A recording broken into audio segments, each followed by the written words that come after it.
Good evening, all. Namo Buddhaya, Teruvan Saranai Sielu Denatama. Very warm welcome to Saturday evening Dhammadana program hosted by Lecture Dhamma Nikethanaya Buddhist Centre. Every Saturday evening, we have a special program hosted by Lecture Dhamma Nikethanaya Buddhist Centre to share the teachings of the Buddha and also bringing our community together to strengthen our blessings and protection. This can be sponsored by our community. Dhamma Dana is the highest Dana. By sponsoring and supporting these programs to be available, we all can gain the higher merits that can be shared for our special occasions, as well as those who are no longer with us, we can transfer these merits into their good names. Today, our Dhammadana is being sponsored by Mrs Niranjala Perera. She wish especially to wishing her very happy 79th birthday, which was on 28th February. Mrs Niranjala Perera and family is kindly sponsoring this program. We wish her very happy birthday with all the protection and good health. She also like to wish a very happy 14th birthday to her Grand Daughters Ayjha Soden, who was celebrating her birthday on 7th February. Also Tamara Kaluarachchi, who celebrated her birthday on 14th February.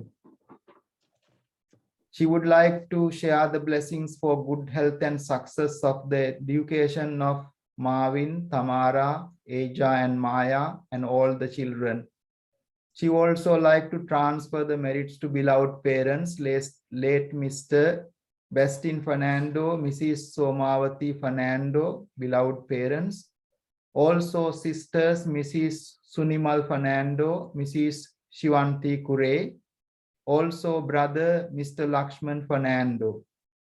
She would also like to take this opportunity to transfer merits to my loving father, Mr. Siripala De Silva.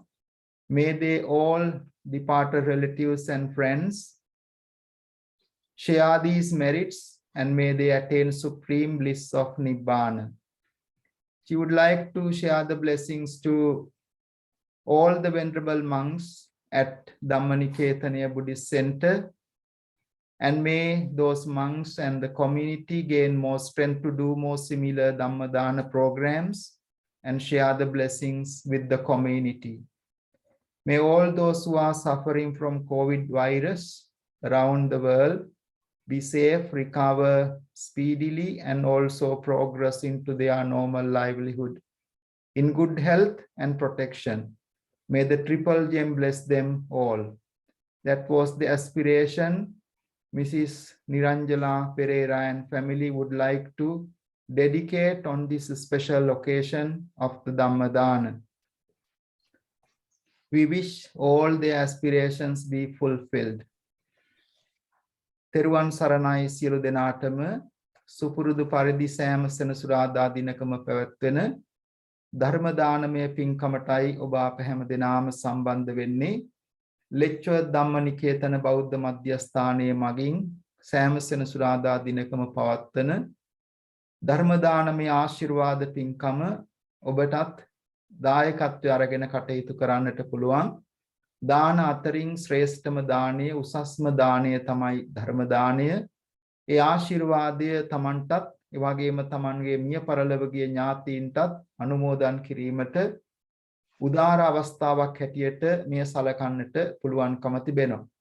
විශේෂයෙන්ම අද දවසේ මේ පින්කමේ දායකත්වය අරගෙන කටයුතු කරන්නේ Niranjala Perera Nona Mahatmiya ඇතුළු පවුලේ සියලු දෙනා විසින් පෙබරවාරි මාස 28 වන දිනට 79 වියට පා තැබූ Niranjala Perera Nona මහත්මියට නිදුක් නිරෝගී වාසනාවන්ත සුබ උපන්දිනයක් වේවා කියන ප්‍රාර්ථනාව ඇති කරගෙනයි අද පින්කමේ දායකත්වය දරමින් කටයුතු කරන්නේ. ඒ වගේම 14 වන උපන්දිනය සැමරූ Ayjha Soden පෙබරවාරි 7 වන දින, ඒ වගේම Tamara Kaluarachchi පෙබරවාරි 14 වන දින උපන්දිනය සමර වූ මිනිබිරියන් දෙපළටම ආශිර්වාද කිරීමත් Marvin, Tamara, Ayjah, Maya ඇතුළු සියලු දූ දරුවන්ගේ අධ්‍යාපන කටයුතු සාර්ථක වේවා, නිරෝගී සුව වර්ධනය වේවා කියන ප්‍රාර්ථනා ඇති කරගෙනයි අද පින්කමේ ධර්ම දානමේ දායකත්වය අරගෙන කටයුතු කරන්නේ. ඒ වගේම දයාබර දෙමව්පියන් වන Bastian Fernando මහත්මයා, Somawati Fernando මහත්මිය, ආදරණීය සහෝදරියන් වන Sunimal Fernando මහත්මිය, Shivanthi Coory මහත්මිය, ඒ වගේම සහෝදර මහත්මයා වන Lakshman Fernando මහත්මයා ඇතුළු මියගිය ඥාති හිතවත් සෑම දිනාටම පින් අනුමෝදන් කිරීමටත් මේ පින්කම තුළින් බලාපොරොත්තු වෙනවා. ඒ වගේම පූජ්‍ය අකුරල සමිත ස්වාමීන් වහන්සේගේ පියාණන් වන සොබනාහන්දි Siripala De Silva මහත්මයා ඇතුළු සියලු දෙනාටම පින් අනුමෝදන් කිරීමත් මේ පින්කමේ විශේෂ අරමුණක් හැටියට පවත්වාගෙන තිබෙනවා. ඒ සෑම දිනාටම උතුම් අමා මහ නිවන් සුව අත් වේවා කියන ප්‍රාර්ථනාව ඇතිවයි මේ ධර්ම දානමය පින්කම සිදු කරනු ලබන්නේ.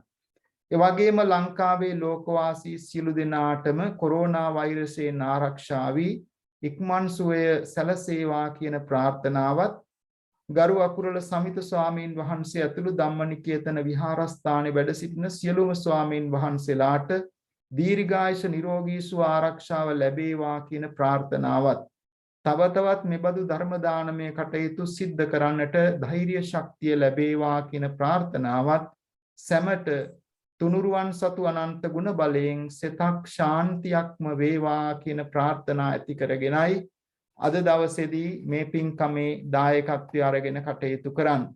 එනිසා ඒ සෑම දිනාගෙම උසස් බලාපොරොත්තු ප්‍රාර්ථනා ඉෂ්ට සිද්ධ වේවා කියන ප්‍රාර්ථනා ඇති කරගෙන අද දවසට નિયમિત ධර්ම දානමය පින්කම ආරම්භ කරන්නටයි මේ වෙලාවේදී මා බලාපොරොත්තු වෙන්නේ. Now we are going to start our program. We would like to welcome our most venerable monks to this special occasion. We are very grateful to most venerable Dikwalle Sila Sumana Pandita Hamduru, who is joining from Sri Lanka. It is midnight, very late night. So we are very grateful to his effort and also great contributions. And he would like to contribute for the Sinhala Dhamma sermon. He would leave little earlier because of the time in Sri Lanka is very late now. So we very much welcome our Pandita Hamduru, who is the retired principal of Vidyatunga Vidyayatana Pirivana and also advisor to the Berlin Buddhist Vihara. He also one of the advisors of our Buddhist Vihara here as well. So we very respectfully welcome our most venerable Dikwalle Sila Sumana Pandita Hamduru.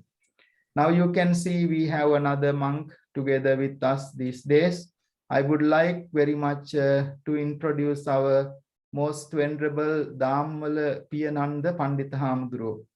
He is the principal of Sri Ratanasara Vidyayatana Pirivana in Baddegama Gaol and also resident monk of Baddegama Sri Dutugamunu Rajamaha Vihare. So he is a very educated monk. So he is going to stay with us to help our Dhamma programs. So for the first time, I introduce him to our community and welcome him to our temple and also to our community. මේ වෙලාවේදී මා ඊටාම ගෞරවයෙන් යුක්තව වැඩමව වැඩ සිටින ගෞරවනීය ස්වාමීන් වහන්සේලා පිළිගැනීමටයි බලාපොරොත්තු වෙන්නේ. විශේෂයෙන්ම ශ්‍රී ලංකාවේ සිට සම්බන්ධ වන මාතර දික්වැල්ල වැවුරු කන්නල බුදුරජ මහ විහාරස්ථානයේ විද්‍යාතුංග පිරිවෙනේ පරිවෙනාධිපති වශයෙන් කටයුතු කළ ජර්මනියේ බර්ලින් නුවර බෞද්ධ මහ විහාරස්ථානයේ අනුශාසක වශයෙන් කටයුතු කරන අප විහාරස්ථානයටත් අනුශාසකත්වයේ දෙමින් කටයුතු කරන අතිගෞරවනීය දික්වැල්ලේ සීල සුමන පඬිත හාමුදුරන් වහන්සේ මා ඊටාම ගෞරවයෙන් මේ අවස්ථාවේදී පිළිගන්නවා. ලංකාවේ බොහොම දුර මේ රායබෝ වී තිබෙන අවස්ථාවක උන්වහන්සේගෙන් කළ යුතු ඒ ධර්ම දානමය කොටස අවසන් වීමෙන් අනතුරුව උන්වහන්සේ කල්ැතුව මේ ස්ථානයෙන් නික්මුණත් අපි උන්වහන්සේගේ පැමිණීම සහ මේ සඳහා දෙන දායකත්වයේ ඊටාම ගෞරවයෙන් සිහිපත් කරමින් උන්වහන්සේව පිළිගනිමින් උන්වහන්සේට ආශිර්වාද කිරීම මේ පින්කමේ කටයුත්තක් හැටියට සැලකනවා. ඒ වගේම අපි ඊටාම සතුටින් මේ අවස්ථාවේදී අප විහාරස්ථානයේට වැඩම කොට වදාළ අප විහාරස්ථානයේ ආගමික කටයුතු වලට සම්බන්ධ වෙමින් අපිට සහයෝගය දක්වන ගාල්ල බද්දේගම දුටුගැමුණු රජ මහා විහාරයේ විහාරවාසී වගේම ගාල්ලේ බද්දේගම රත්නසාර විද්‍යායතන පිරිවෙනේ පරිවෙනාධිපති අතිගෞරවනීය දාම්මල පියනන්ද පඬිත හාමුදුරන් වහන්සේ මේ වෙලාවේදී අපි විහාරස්ථානයේ වෙනුවෙන් දායක පින්වතුන් වෙනුවෙන් පිළිගනු ලබනවා. උන්වහන්සේ ඉදිරි ආගමික කටයුතු වලදී අපිට සහයෝගය ලබා දෙමින් විහාරස්ථානයේ ටික කාලයක් වැඩ සිටීමට බලාපොරොත්තු වෙනවා. එනිසා අපි උන්වහන්සේ තාම ගෞරවයෙන් ආදරයෙන් පිළිගන්නවා මේ හැම දෙනා වෙනුවෙන්ම. දැන් මේ වෙලාවේදී අපි ආගමික කටයුතු ආරම්භ කරන්නටයි බලාපොරොත්තු වෙන්නේ. ඒ සඳහා මූලික වශයෙන් පන්සිල් සමාදන් කරවීම අපි ගෞරවනීය දාම්මල පියනන්ද පඬිත හාමුදුරන් වහන්සේ විසින් සිදු කරනු ලබනවා. අනතුරුව බුද්ධ වන්දනාව අපි සියලුම දෙනා විසින් සිදු කරනු ලබනවා. ඉන් අනතුරුව සිංහල ධර්මානුශාසනාව විනාඩි 20ක පමණ කාලයක් අපේ ගෞරවනීය දික්වැල්ලේ සීල සුමන පඬිත් හාමුදුරන් වහන්සේ විසින් සිදු කරනු ලබනවා. ඉන් අනතුරුව අපි සෙත් පිරිත් දේශනාවක් සිද්ධ කරනවා. ඉන් අනතුරුව ඉංග්‍රීසි ධර්මානුශාසනාව පැවැත්වෙනවා. ඉන් අනතුරුව ළමයින්ගේ දහම් අධ්‍යාපන කටයුතු දහම් පාසල කටයුතු සිද්ධ වෙනවා. කෙටි භාවනාවකින් අනතුරුව මේ වැඩසටහන අද දවසේ නියමිත අවසන් වෙනු ලබනවා. Now we are going to start with observing the 5 precepts which will be administered by our most venerable Dhammala Piyananda Pandita Hamdro. After that we are going to together with everyone pay our homage to the Buddha Dhamma. The evening chanting homage will be done by together with everyone. After that there will be a Sinhala sermon which will take about 20 minutes. Those who are not familiar with the language, they can contemplate on the Dhamma called Dhammanussati. It is a form of meditation while we are listening to the teachings of the Buddha in Sinhala Dhamma sermon. After that we will be doing a special chanting of protection blessings. Followed by that, there will be a talk in English. Then we will proceed into the children's Dhamma sharing, Dhamma program. Followed by that, there will be a short meditation to finish our program for the day. Wishing you all happiness and good health. Now let us proceed ourselves into the program. Please say Namo Tassa 3 times to observe the 5 precepts. Sadhu, sadhu, sadhu. Namo tassa bhagavato arahato samma sambuddhassa.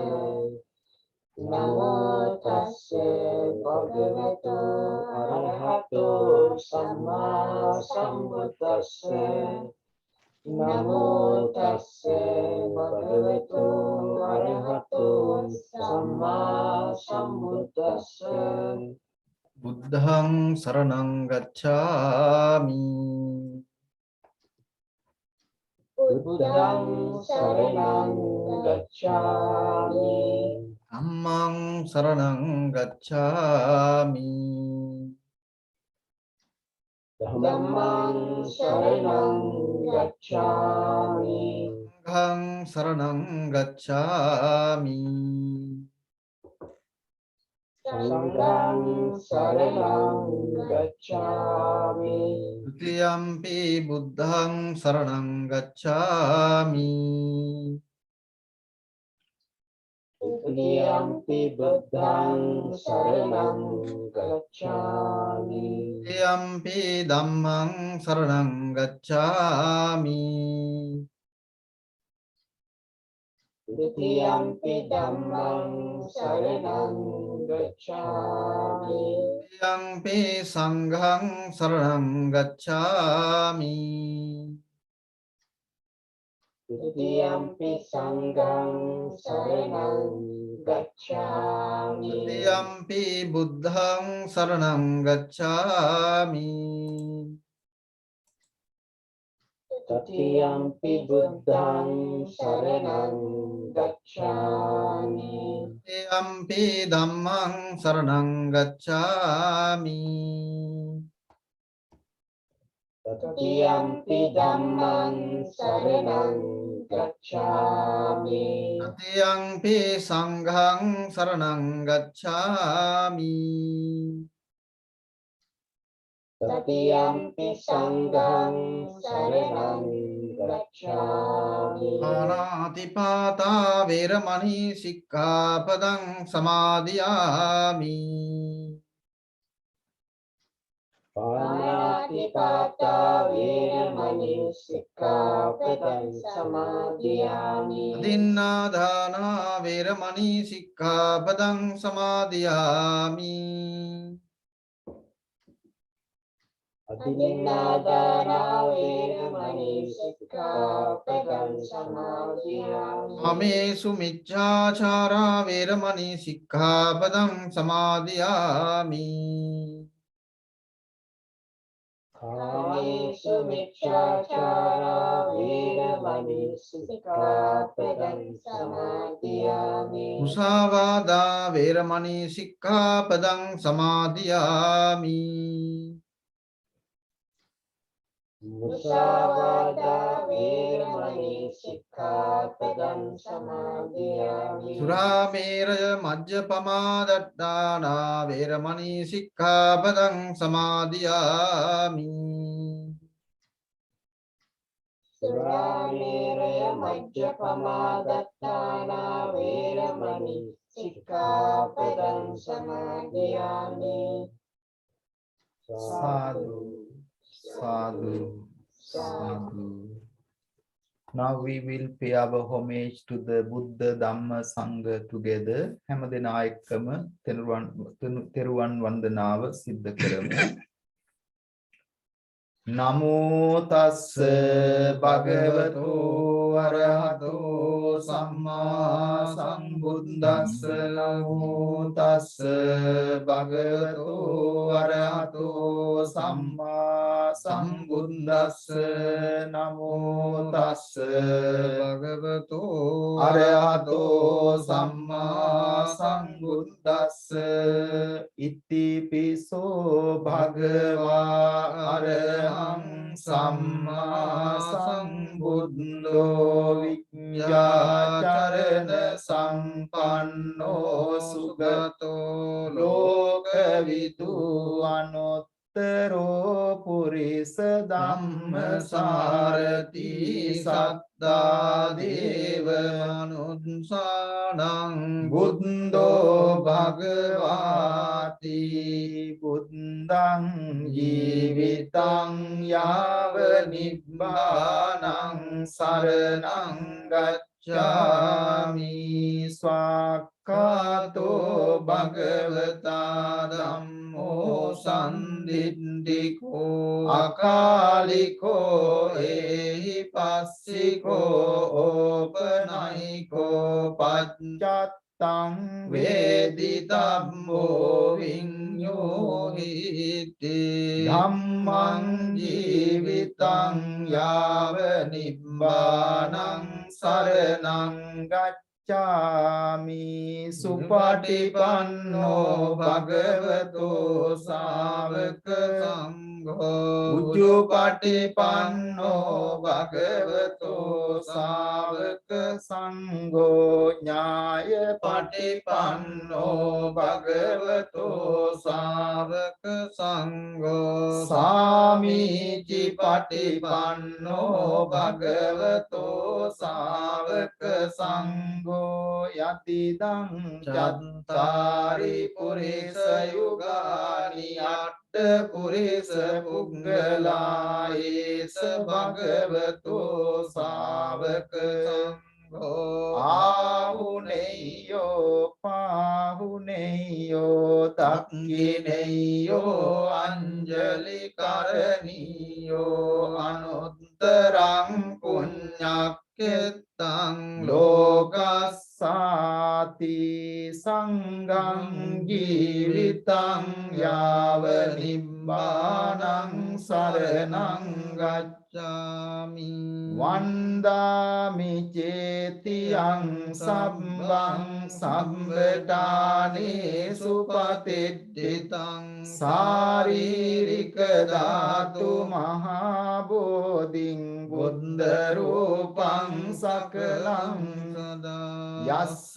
මූලේ නිසින්නෝව සම්භාරි විජයං අකාපත්තෝ සබ්බං යුතං සද්දා වන්දේතං බෝධිපාදපං ඉමේ ඒතේ මහා බෝධි ලෝකනාතේන පූජිතා අහං පිතේ නමස්සාමි බෝධි රාජා නමස්නුතේ ගනසාරප්පදිත්තේන දීපේන තමදං සිනාති ලෝක දීපං සම්බුද්ධං පූජයාමි තමෝනුදං ගන්ධ සම්භාර යුත්තේන දූපේනහං සුගන්ධිනා පූජයේ පූජනීයන්තං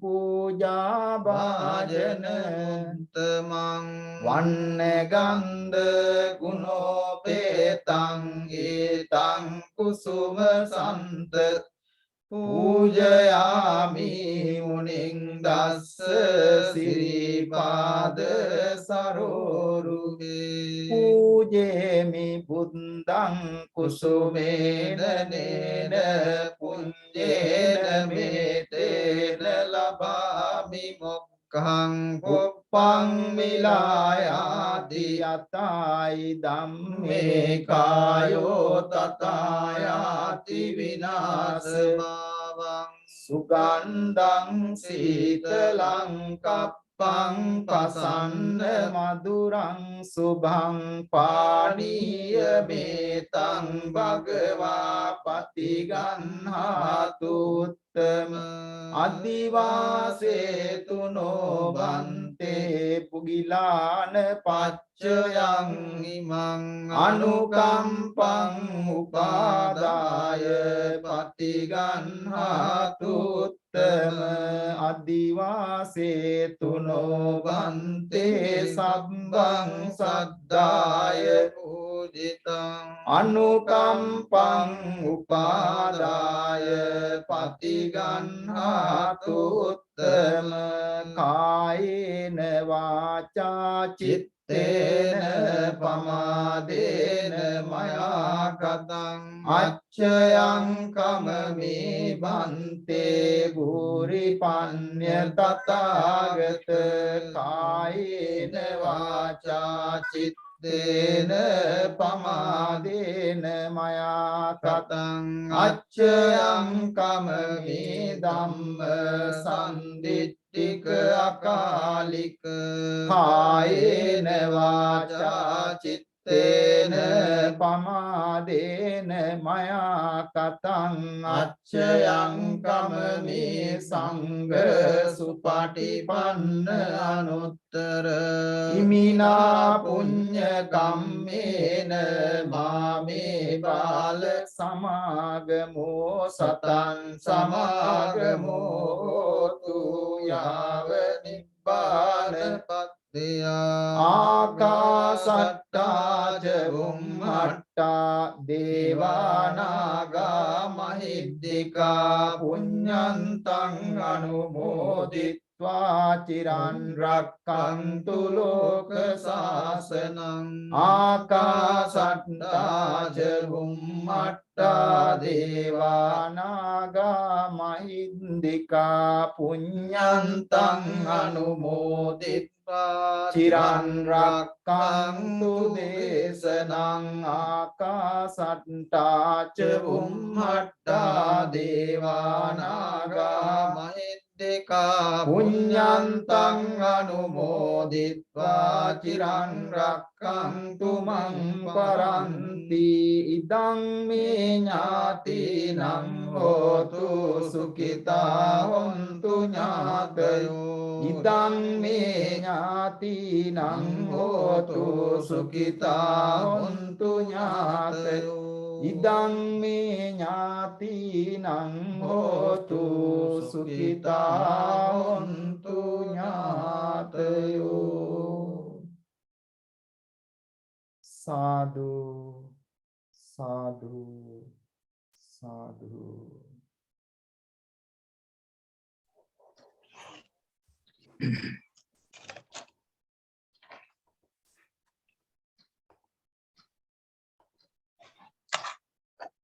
Now we are moving into our Sinhala Dhamma sermon.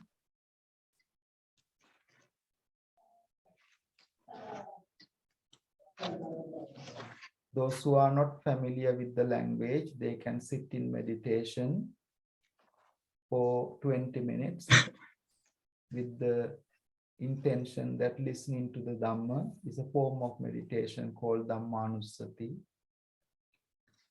After that, we'll continue our program in English. හැම දිනාටම තෙරුවන් සරණයි. මේ වෙලාවේදී අපි සිංහල ධර්මානුශාසනාව පවත්වන්නටයි බලාපොරොත්තු වෙන්නේ. ඒ සඳහා මා විශේෂයෙන් ඉතාම ගෞරවයෙන් ආරාධනා කර සිටිනවා.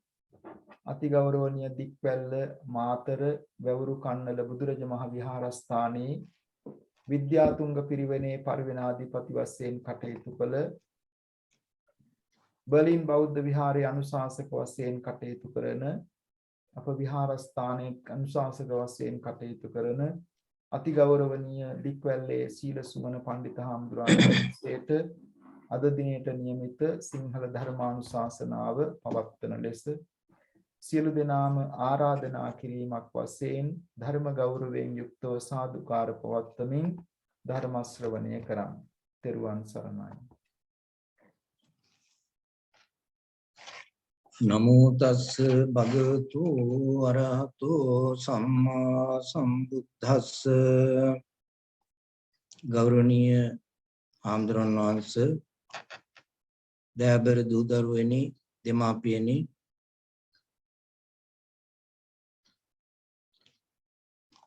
යෝ බුද්ධං පරිභාසති අතවා තස්ස ශාවකං පරිබ්බාජං ගාඨං වා තංජඤ්ඤා වසලෝ ඉති. වසල සූත්‍රයේ 19 වෙනි ගාථා ධර්මයේ මා ප්‍රකාශ කළේ මේ ගාථාවෙන් කියවෙන සරල අදහස තමයි යම් කෙනෙක් ඒ බුදුහාමුදුරන්ට එහෙම නැත්නම් උන්වහන්සේගේ ශ්‍රාවකයන්ට පරිබ්‍රාජකයන්ට එහෙම නැත්නම් ගෘහස්ථයන්ට ඒ ගෙවල් වල ඉන්න පුජ්‍යලයන්ට පරිහාස කරනවද නැත්නම් පිරිනවද පිරිහෙලා කතා කරනවද ඔහු වසලෙක් කියන එකයි මේ සූත්‍ර ගාථා ධර්මයෙන් කියවෙන්නේ.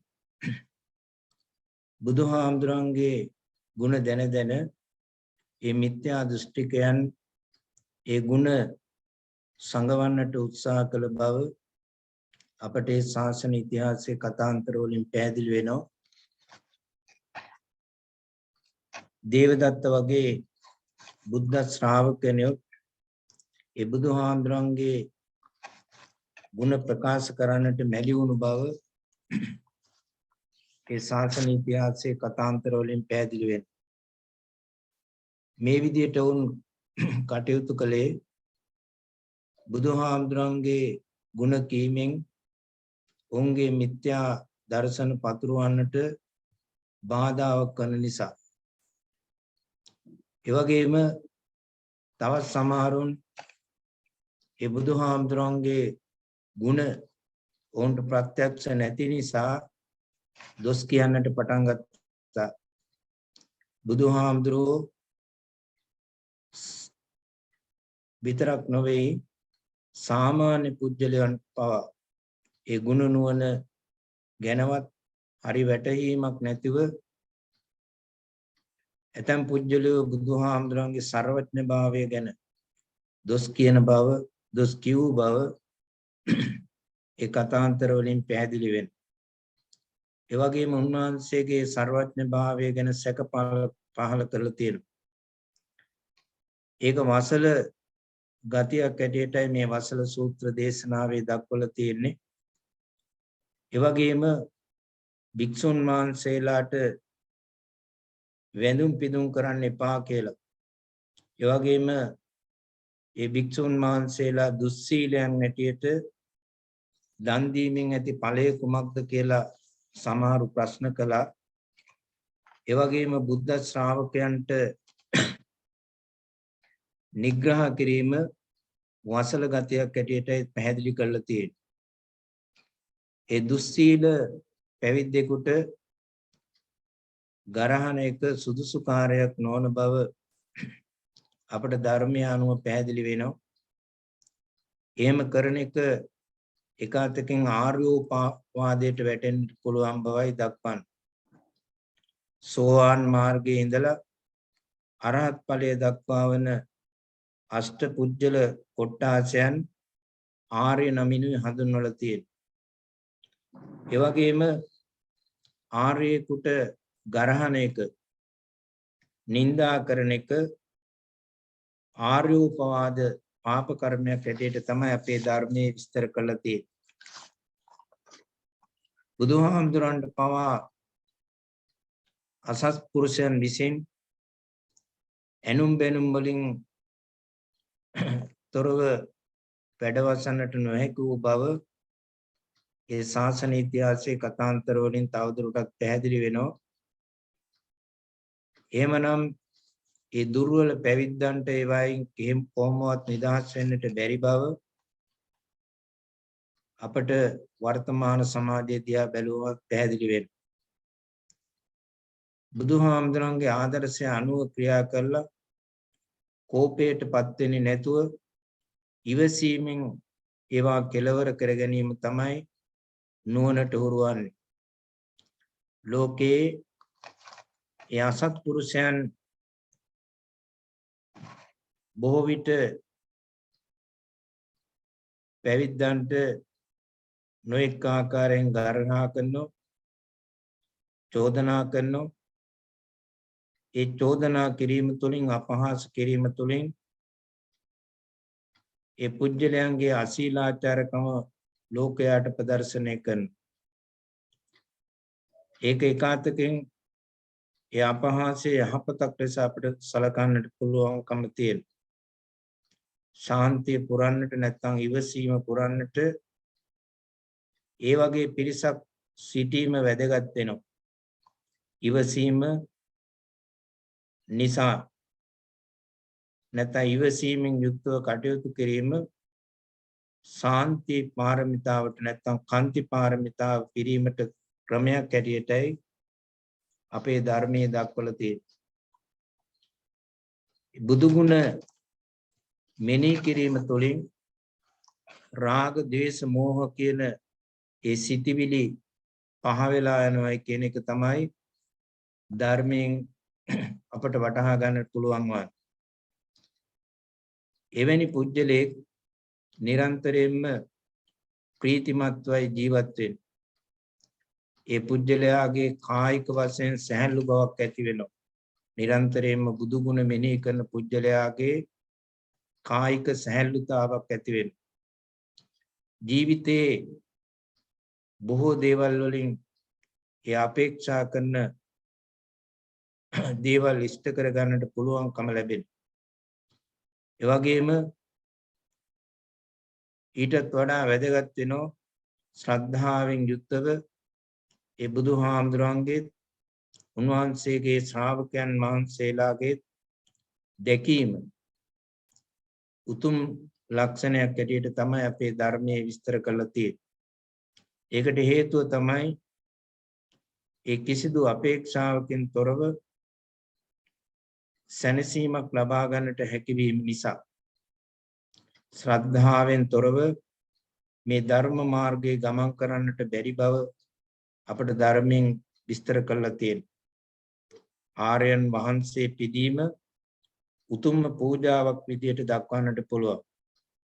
මේ නිසා අපි ශ්‍රද්ධාව දියුණු කරගන්නට, ශ්‍රද්ධාව වර්ධනය කරගන්නට නම් විශේෂයෙන් ආමිස පූජාවේ යෙදෙන්නට ඕන.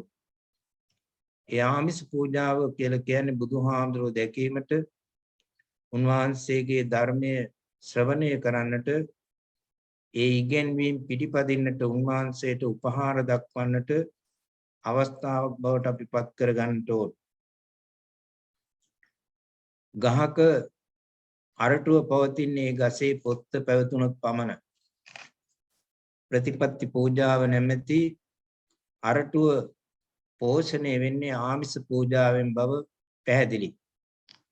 බුදුහාමුදුරන්ගේ ධර්මයෙන් ප්‍රයෝජන ලබා ගන්නට පුළුවන් වන්නේ ආමිසයත් ප්‍රතිපත්තියත් ආරක්ෂා වුණොත් විතරයි කියන එක අවබෝධ කරගන්නට පුළුවන්. මේක ශ්‍රද්ධාවේ හා ප්‍රඥාවේ පදනම හැටියට සලකන්නට පුළුවන්කම් තියෙනවා. ආමිස පූජාවේදී තෙරුවන් උදෙසා යමක් පරිත්‍යාග කිරීම, පූජා කිරීමක් සිදු වෙනවා. නමුත් කෙසේ සිදු කළ යුතුද කියන එක සමහර බෞද්ධයන්ට වැටහීමක් නැති බව පේනවා. ඒ බුද්ධ දේශනාව කියලා කියන්නේ අනුපූර්ව ප්‍රතිපදාවක් යටතේ දේශනා කරපු ධර්මයක්. ඒ පිළිවෙලට ගමන් කළ යුතු ප්‍රතිපත්ති මාලාවක් අපේ ධර්මයේ තුල උගන්වලා තියෙනවා. අන්නේ අනුගමනය කිරීම තුළින් ඒ ධර්මය අපට ඒ අනුපිළිවෙල ගමන් කරන්නට පුළුවන්කම ලැබෙනවා. මේ ශාසනයට ඇතුළු වෙනවා සමග නිවන් අවබෝධ කරගන්නට කෙනෙකුට පුළුවන්කමක් නැති බව තමයි අපේ ධර්මයේ උගන්වන්නේ. බුදුහාමුදුරුවෝ ගිහියන් උදෙසා එකවරම ගැඹුරු ධර්මයක් දේශනා කළේ නැහැ. බුදුහාමුදුරුවෝ ඒ විවිධත්වයෙන් යුක්තව මේ ලෝකය නෙළුම් බිලකට උපමා කරලා තියෙනවා. ඒ නෙළුම් බිලේ විවිධ ප්‍රමාණයේ පුෂ්පයන්, මල් දකින්නට පුළුවන්කම තියෙනවා. ඒ වගේ තමයි මේ සමාජය කියන එකත්. මේ සමාජයේ කෙලෙස් අඩු අය වගේම කෙලෙස් වැඩි අය දකින්නට පුළුවන්කම තියෙනවා. ඒ වගේම සංවේදී අය වගේම අසංවේදී අයත් අපට දකින්න පුළුවන්කම තියෙනවා. යහපත් අය වගේම අයහපත් අයත් අපට මේ සමාජය තුළ දකින්නට පුළුවන්කම තියෙනවා. ඒ වගේම ඥානවන්තයන් වගේම අඥානවන්තයන් අනුවන පුජ්‍යලයන්ුත් මේ සමාජයේ ඉන්නවා. ධර්මය අවබෝධ කරලා සංසාරයෙන් මිදෙන අය අල්පයි කියන එක, අඩුයි කියන එක අපට පැහැදිලි වෙනවා. ඒ වගේම මේ සංසාරයේ බැඳිලා දිගින් දිගටම සංසාරයේ ගමන් කරන අය වැඩි කියන එක බුදුහාමුදුරුවෝ පවා දේශනා කළා තියෙනවා. එදා මෙන්ම අදත් මේ ධර්මයට එකතු වෙන අය ඊටමත් අඩුයි. අධර්මයට ප්‍රිය කට්ටිය බොහෝම සිටින බව අද සමාජයේ දිහා බැලුවම උනත් පැහැදිලි වෙනවා. අසත්පුරුෂයන්, ඒ වගේම පාප මිත්‍රයන් මේ සමාජයේ වැඩි. කල්යාණ මිත්‍රයන්, සත්පුරුෂයන් ඊටාම දුර්ලභයි කියන එක පැහැදිලි. සංසාරයෙන් මිදෙනවා වෙනුවට සංසාරයේ බැඳෙන පිරිස වැඩි කියන එක තමයි අපිට පැහැදිලි කරගන්න පුළුවන් වත්. ඒක තමයි ලෝක ස්වභාවය. මේ ලෝකය විවිධත්වයෙන් යුතු බව අන්නේ අනුව අපිට පැහැදිලි කර ගන්නට පුළුවන්කම තියෙනවා. අඩුම තරමින් ඒ බුද්ධ වන්දනාවට එව නැත්නම් බුදු ගුණ සිහි කරන්නට අවස්ථාවක් අපි කොයි ආකාරයෙන් හරි උදා කර ගැනීම වැදගත් වෙනවා. අන්න එතකොට තමයි අපා දුකෙන් නිදහස් වෙන්නට හේතු වෙන්නේ කියන එක අපට ධර්මය අනුව අවබෝධ කර ගන්නට පුළුවන්. ඒ අනුව කටයුතු කරන්නට හැමදෙනාම අදිෂ්ඨාන කර ගන්නා හැටියට සිහිපත් කරනවා. හැමදෙනාටම තෙරුවන් සරණයි.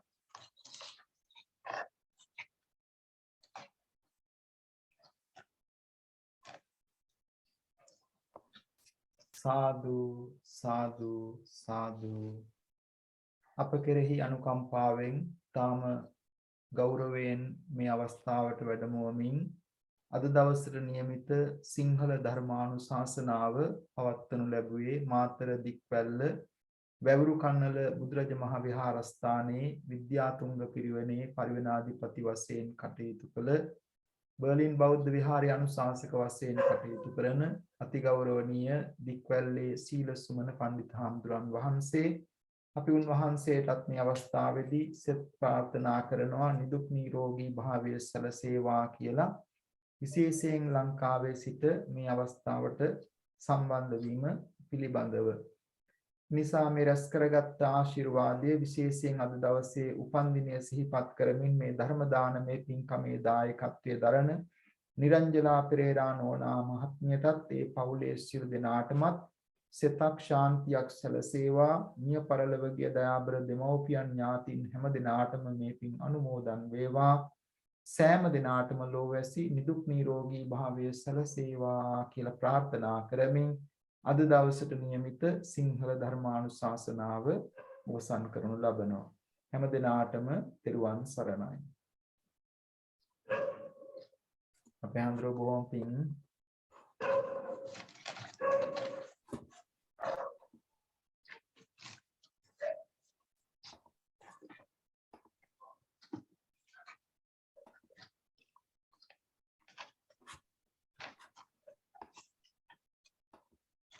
Now we are moving into our chanting of protection blessings.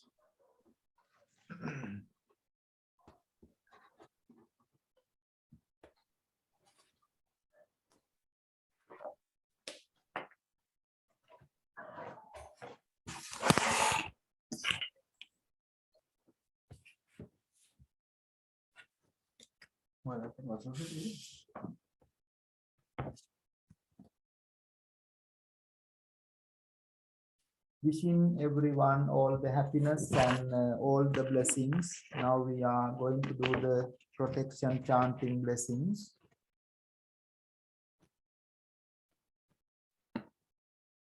Namo tassa bhagavato arahato samma sambuddhassa. Namo tassa bhagavato arahato samma sambuddhassa. Namo tassa bhagavato arahato samma sambuddhassa. Evam me sutang ekang samayang bhagava savat yang viharati etavani anatha pindikassa arame atako bhagava pubbannha samayang nivasetva patta jivaramānāya sāvattiyang pindāya pāvisītena kopana samayena aggika bharadvājassa brahmanassa nivesane aggi pajjalito आहुति पग्गहिता अतको भगवा सावत्तियं सपदानं पिण्डाय चरमानो येन अग्गिक भारद्वाजस्य ब्राह्मणस्य निवेशनं तेनुपसंकमी अद्दसाको අග්ගික භාරද්වාජෝ බ්‍රාහ්මනෝ භගවන්තං දුරතෝව ආගච්ඡන්තං දිස්වාන භගවන්තං ඒතදවෝච තත්‍රේව මුණ්ඩක තත්‍රේව සමනක තත්‍රේව වසලක තිට්ඨායිති එවං උත්තේ භගවා අග්ගික භාරද්වාජං බ්‍රාහ්මනං ඒතදවෝච ජානාසි පනත්වං බ්‍රාහ්මන වසලං වා වසල කරණේ වා ධම්මේති නක්වාහං ගෝතම ජානාමි වසලං වා වසල කරණේ වා ධම්මේ සාදු මේ භවං ගෝතමෝ තථා ධම්මං දේසේතු යතාහං ඥානෙයං වසලං වා වසල කරණේ වා ධම්මේ තේනහි බ්‍රාහ්මන සුනායි සාදුකං මනසි කරෝයි භාසිස්සාමිති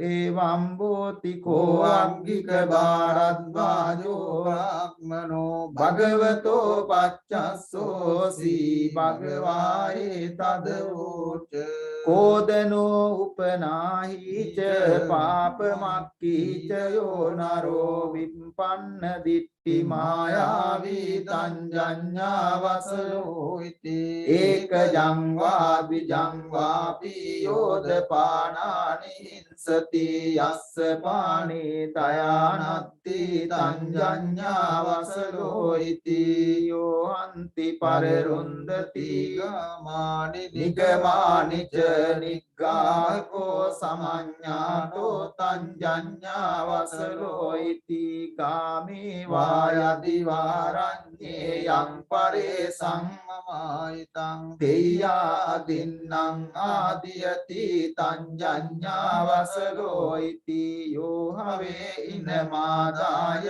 චුජ්ජමානෝ පලායති නයිතේ ඉනමත්ති තංජඤ්ඤා වසලෝ ඉති යෝ චේකින්චික්ක කම්යතා පන්තස්මින් වජතං ගනං අන්තහ කිංචික්ක මාදේති තංජඤ්ඤා වසලෝ ඉති යෝ අත්ථ හේතු පර හේතු ධන හේතු චයෝ නරෝ සක්ඛි පුට්ඨෝ මුසා බ්‍රූති තංජඤ්ඤා වසලෝ ඉති යෝ ඥාතිනං සකානං වාදාරේසු පතිදිස්සති සහසා සම්පියේන වා තංජඤ්ඤා වසලෝ ඉති යෝ මාතරං වා පිතරං වා චින්නකං ගත යොබ්බනං පෞසන්තෝන බරති තංජඤ්ඤා වසලෝ ඉති යෝ මාතරං වා පිතරං වා බාතරං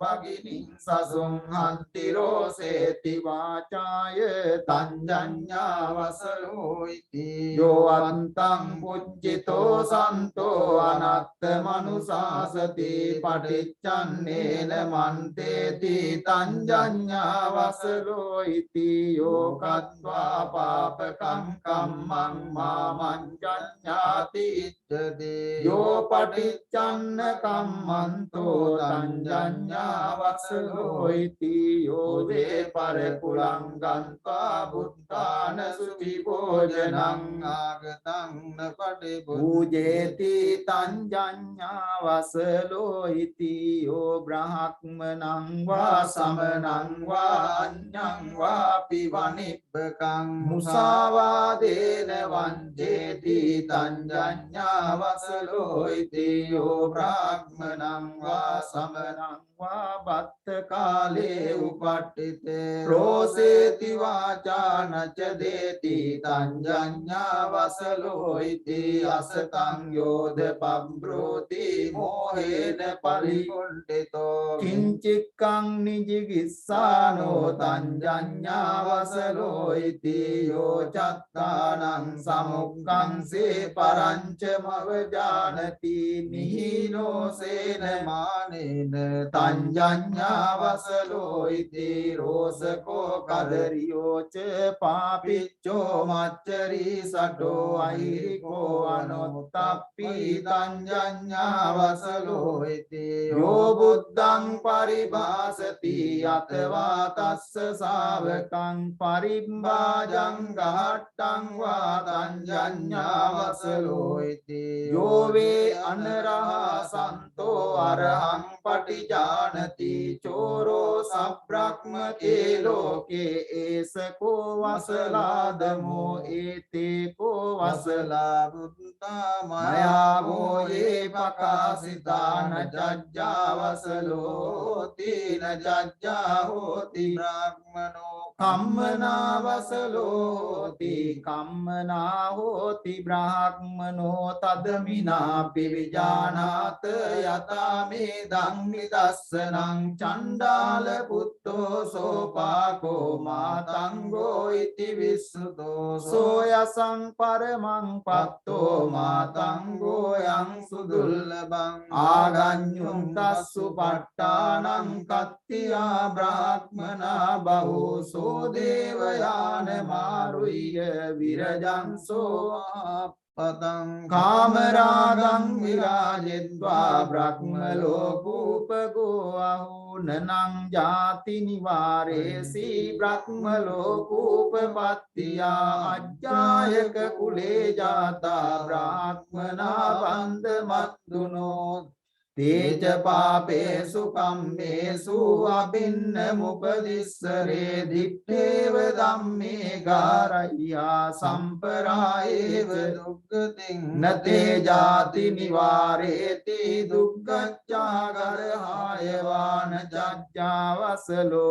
hoti na jajja hoti brahmano kammana vasalo hoti kammana hoti brahmano eva Utte Angika Bharadvajo Brahmano Bhagavantang Etadvocha Abhikantang Bhogotama Abhikantang Bhogotama Siyatapi Bhogotama Nikkunjitang Va Ukkunjaya Patichannang Va Vivareya Mullassam Va Maggang Achikkeya Andhakare Va Tela Pajjo Tandariya Chakkumanto Rupang Dakkinti Evamevang Gota Gotamena Aneka Pariyayena Dhammo Pakasito Esahang Bhagavantang Gotamang Saranang Gacchami Dhammanca Bhikkhu Sanghanca Upasakang Mang Bhavang Gotamodharetu Ajjatagge Panupetang Saranang Gatang etena sacca vajjena sottite hotu sampata etena sacca vajjena sambharogo vinassatu etena sacca vajjena hotu te jaya mangalang yandun nimittang avamangalang yoca manapo sakunassa saddho papaggaho dussupinan nakantang buddhanubhavena vinasamentu yandun nimittang avamangalanca yoca manapo sakunassa saddho papaggaho dussupinan nakantang Dhammanubhavena vinasamentu yandun nimittang avamangalanca yoca manapo sakunassa saddho papaggaho dussupinan nakantang sanghanubhavena vinasamentu dukkhapatta ca niddukka bhayapatta ca nibbaya sokapatta ca nisoka hontu sabbe Pipanino sabbe buddha balapatta paccekananca yang balang arahantananca tejena rakkang bandhami sabbaso sabbe buddha balapatta paccekananca yang balang arahang tananca tejena rakkang bandhami sabbatu sabbe buddha balapatta paccekananca yang balang arahang tananca tejena rakkang bandhami sabbasu devo assatu kalena sassa sampatti hetu ca pito bhavatu lokoca raja bhavatu dhammiko. Sadhu, sadhu, sadhu.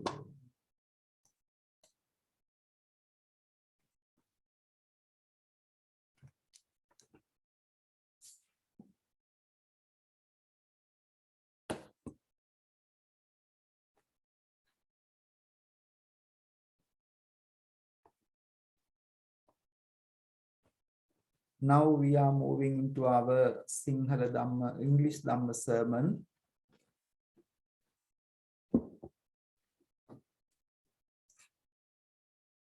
Namo tassa bhagavato arahato samma sambuddhassa.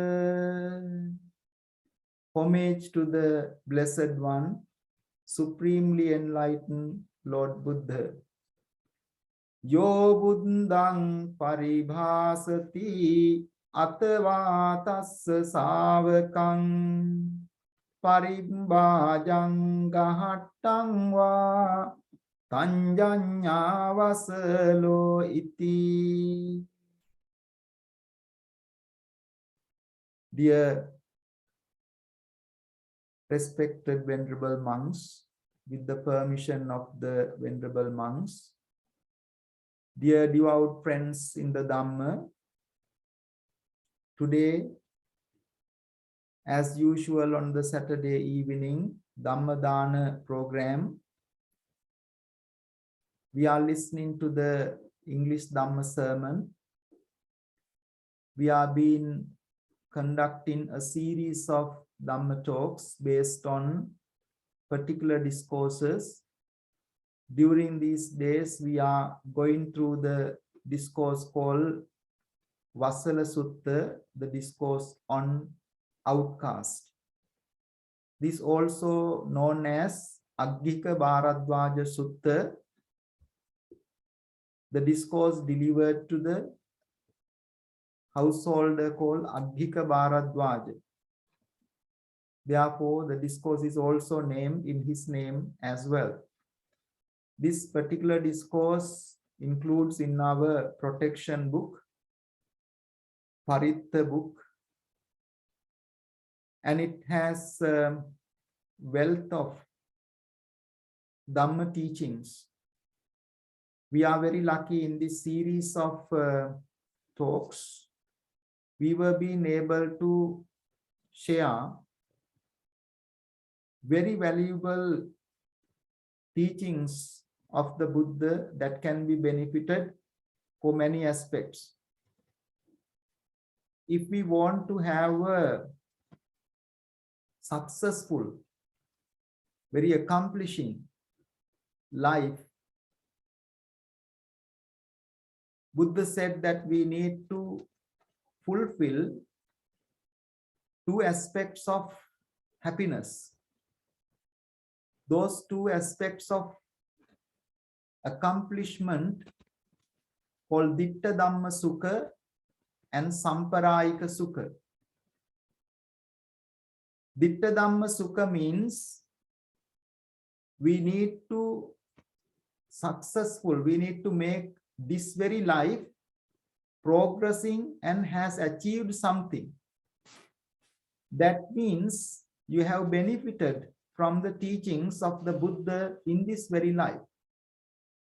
Samparayika Sukha means not only this life, after this life, you need to achieve some security, accomplishment in your samsara. That is called Lokottara Sukha, which is greater than the worldly happinesses or things, super mundane happinesses, Samparayika Sukha. So therefore, Buddhism and the Lord Buddha always concentrated when he was delivering the teachings for these both aspects, Ditta Dhamma Sukha, which means the happiness and the progress in this very life, and Samparayika Sukha, the happiness and the progress in our spiritual life, the life after, beyond this life. For that, Buddha delivered many discourses. Among those, this particular discourse called Vasala Sutta is very useful, and it is also kind of a protection chanting. Buddha encouraged us to chant in the household, in the temples frequently, through which we would be able to gain those characteristics into our life and make our this life and even the life after a very successful one. Today we take the 19th Gatha as our subject of Dhamma. It says, one who insults the Enlightened One, Lord Buddha, or a disciple of the Buddha, or a recluse, or a householder is an outcast. If one denounces or denigrates the Buddha, or insult the Buddha, the Enlightened One, or a disciple of the Buddha, whether a religious recluse or a householder, Buddha said he is an outcast. The Buddha's disciples may include noble disciples who are enlightened or are on the path of liberation, as well as the disciples who have taken refuge in the triple gem, the Buddha, the Dhamma, and the Sangha. So in this particular Gatha, Buddha outlined very valuable aspect of our practice to be careful, because this can detrimentally, very seriously damage our this life as well as our supermundane life, Lokottara Samparayika Sukha. Here particularly there are few aspects: insulting the Buddha, insulting the disciples of the Buddha, insulting any recluse, paribrajaka, or any householders, gruhastha. We need to understand who the Buddha is. Buddha can be identified. The reason we want to understand the Buddha and the disciples, because we can avoid this unwholesome call. Sometimes we call this Arya Upavada, which is a very serious unwholesome deed, akusala dharma. In particular certain occasions, it has been very much explained in line with the Anantariya Papa Karma. Of course, it is not an Anantariya Papa Karma, but it can be very close to similar heinous karma, very serious karma. Anantariya Papa Karmas is very difficult to reverse, rectify. Whereas when you insult the Buddha, insult the disciples of the Buddha, insult the spiritual people, when you apologize it, I will explain how Buddha was very democratically and very openly explain how you can apologize or take the refuge and asking for any shortcomings. We normally chant the verse Kayena vacha chittena for asking for any forgiveness. Buddha said that if that person is not living, if you have done something that if that person is dead and gone, you should go into the place where that body is rest and ask for forgiveness if you have done similar insult, because it is not a simple thing. So this Gatha gives us a very good opportunity to understand very important aspect of our life. First, we will understand who the Buddha is. The way we can understand very simple way, Buddha is from the 9 qualities. It's not a simple normal person. The first quality called Arahant. Arahant means completely eradicated the defilements in the mind and perfect and worthy of homage. Samma Sambuddha means he himself realized the Four Noble Truths and perfectly self-awakened. He himself awakened him by realizing the Four Noble Truths without the aid of any teacher. Vidyacharana Sampanna means endowed with knowledge and perfect conduct. Sugata means well gone, well done, well spoken, which means calm, peaceful, and went into the supreme bliss of Nibbana. Lokavidu means knower of all the worldly situations, all the worlds. Anuttara Purisa Dhamma Sarathi means fearless. A trainer, good trainer of difficult individuals. Satta Deva Manussanang means he became a teacher to gods as well as human beings. Buddha means like a lotus who come out of the mud, even the dirty water and even the clear water rise above, blossom to the sun, that is like a Buddha. Awakened, showing the path of awakening to others. Buddha means one who knows. Bhagava means blessed. So those are the qualities of the Buddha. If someone insults the Buddha, we are really damaging or insulting those great qualities. As a result, in return, we get a very bad karma. The people who don't know those qualities, they can have some inner strength to insult, but if they clearly know, they would not think twice to withdraw those insults and avoid those unwholesome deeds.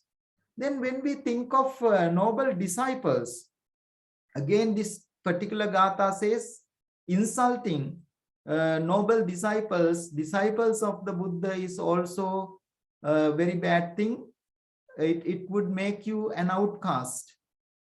Who are the noble disciples? Buddha outlined as 8 noble beings. These 8 are very much associated with the 10 fetters, Sangyojana. If someone trains, train means sikkha, in moral conduct, sila, concentration, samadhi, wisdom, panya, that person falls into a noble 8 beings.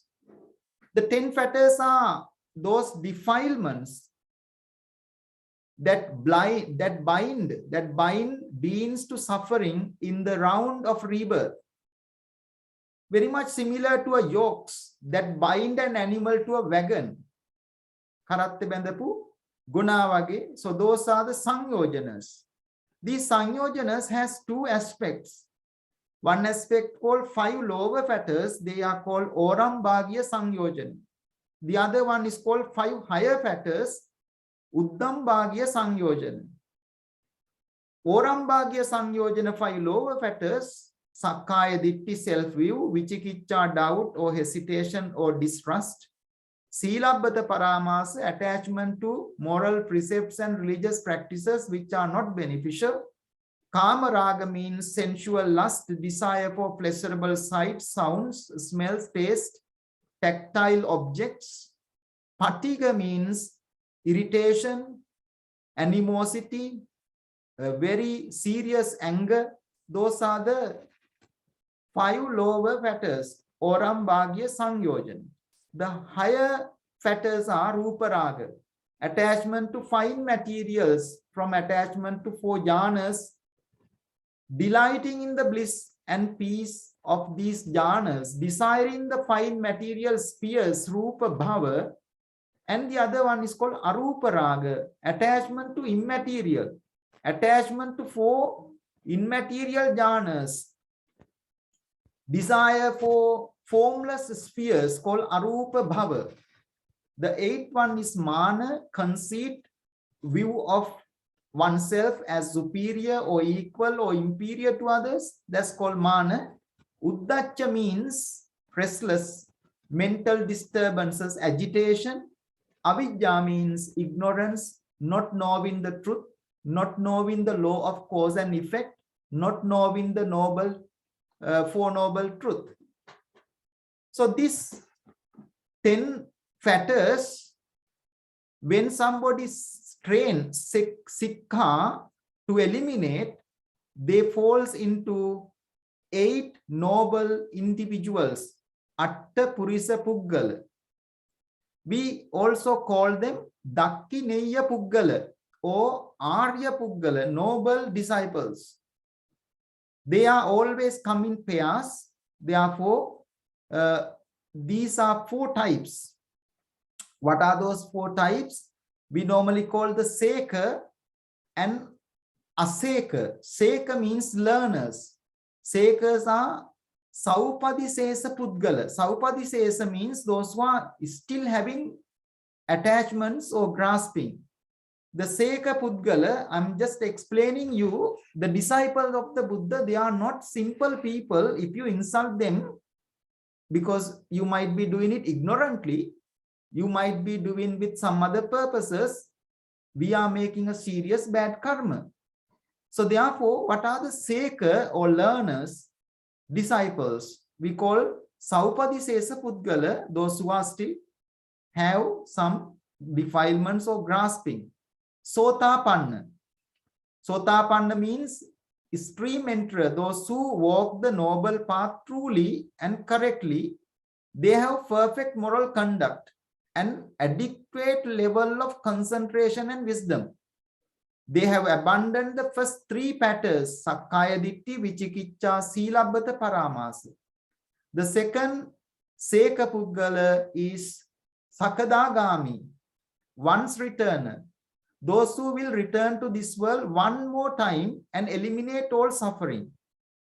They have perfect moral conduct and adequate level of concentration and wisdom. Apart from abandoning the first 3 patterns, they have suppressed greed, hatred, and delusion to a greater degree than stream enterer. The third Seka Pudgala is called Anagami, non-returners. They reach final enlightenment from the realm where they appear after death. They do not return to this world again. They have perfect moral conduct and concentration and adequate level of wisdom. They have abandoned 2 more fetters, Kamaraga and Patiga, thus abandoning all 5 fetters. So they are called Anagami, non-returners. That is the third Seka Puggala, one of the disciples of the Buddha. And then the last one is called Aseka. Aseka means those who have completely eradicated the defilements and complete the training, Seka. Aseka means who have completed the Seka, the training. They are called Anupadisesa Pudgala. Anupadisesa means those who have no any grasping. They are called Arahant. Arahant means worthy ones. Those worthy of offering and respect. Those who have broken the spokes of the wheel of samsara. Those free from mental taints, ashava. They have perfect moral conduct, concentration and wisdom. They have abandoned the remaining 5 fetters. Therefore, they have no fetters. So you can't identify them externally because they can be like normal people. Therefore, Buddha Savaka, the disciples of the Buddhas, are these 8 noble beings. Precisely 4 pairs of Arya Pudgala. What are those 8? First one, stream enterer, one who has realized the fruit of stream entry. Second one, practicing to realize stream entry. Third one, one's returner, one who has realized the fruit of non-returning. The fourth one, one practicing to realize one's returning. The fifth one, non-returner, who has realized the fruit of non-returning. The sixth one, one practicing to realize non-returning. The seventh one, Arahant, one who has realized the fruit of Arahantship. The eighth one, one practicing to realize the Arahantship. Those are called noble 8 beings or 4 pairs of 8 beings. In the Ratana Sutta, Yadidam Chattari Purisa Yugani Atta Purisa Puggala Esa Bhagavato Savaka Sango, said by the Buddha, these 4 pairs, the 8 kind of noble beings, are the Blessed One's disciples. Therefore, if someone humiliate, insult any of those, they are really having a very difficult or very serious, unwholesome deeds in samsara. I would like to explain, now I explain who the Buddha is, I explain what are the disciples. I would like to bring a little bit of an insight about the consequences of what Buddha said that becomes an outcast or serious karma. There is a discourse called Kokalika Sutta. In that Kokalika Sutta, that Buddha addressed a monk called Kokalika. This Kokalika, monk called Kokalika, insult Venerable Sariputta and the Venerable Moggallana, who are the 2 chief disciples of the Buddha, main disciples of the Buddha. As a result, I mentioned about Ditta Dhamma Vedaniya, that means in this very life, this monk called Kokalika had a serious illness and died from that illness. And the reason said in this particular discourse called Kokalika Sutta, because he insulted these disciples of the Buddha. This Kokalika was in a temple. He invited Venerable Sariputta and the Moggallana to visit his temple. And those 2 monks visited the temple, and many of the community in the village were very happy and very much looking forward to see Venerable Sariputta and Moggallana in the temple. So they brought a lot of gifts. Particularly this Kokalika thought, Venerable Kokalika thought that this Venerable Sariputta and Moggallana has gave up all the desires and attachment. Therefore, all the gifts people are brought for him and for them will live in the temple, will not be taken away. By seeing the Venerable Kokalika's attachment and desire, Venerable Sariputta and Moggallana collected all these gifts and took away from the temple. So this Venerable Kokalika went very upset and went to the Lord Buddha and said, Lord Buddha, you are very trustworthy, very dependable, but Venerable Sariputta and Moggallana had evil desires and yield to evil desires. Then Buddha said, Venerable Kokalika, don't say that. And Buddha said 3 times, please don't say that. Keep faith in Sariputta and Moggallana. Both are of commendable conduct. But Venerable Kokalika didn't listen to the Buddha and kept insulting, because Venerable Sariputta and Moggallana took away all the gifts and things. Unfortunately, because of that bad karma, this Kokalika had a serious rash called instantly, not long ago after that incident, and those rashes became very small, like mustard seeds, abated, and then those were developed into like green gram, beans, mung beans, and even eventually like plum and then eventually like belly, that kind of a fruit we have, the size of that in the body, those were developed. Unfortunately, it was unbearable. Bhikkhu Kokalika died of those boils, having so much of pain, and the mention instantly being born in the lower realm called Niraya. In that discourse, Buddha explained numerically. Monks asked how long he will be in the Niraya, the lower realm. Buddha explained the years, different realms of the Nirayas. Buddha explained the lifetime. One of the example given, he says that just imagine 10 carts, carriages, vehicles. You fill them all with sesame seed. Once a year, you take out sesame from that one carriage, and eventually you empty all those 10 carriages. However, the life in the Niraya will not be finished. That much is long because of insulting or making Arya Upavada for noble disciples of the Buddha. Another very important occasion is a story called Suppa Buddha.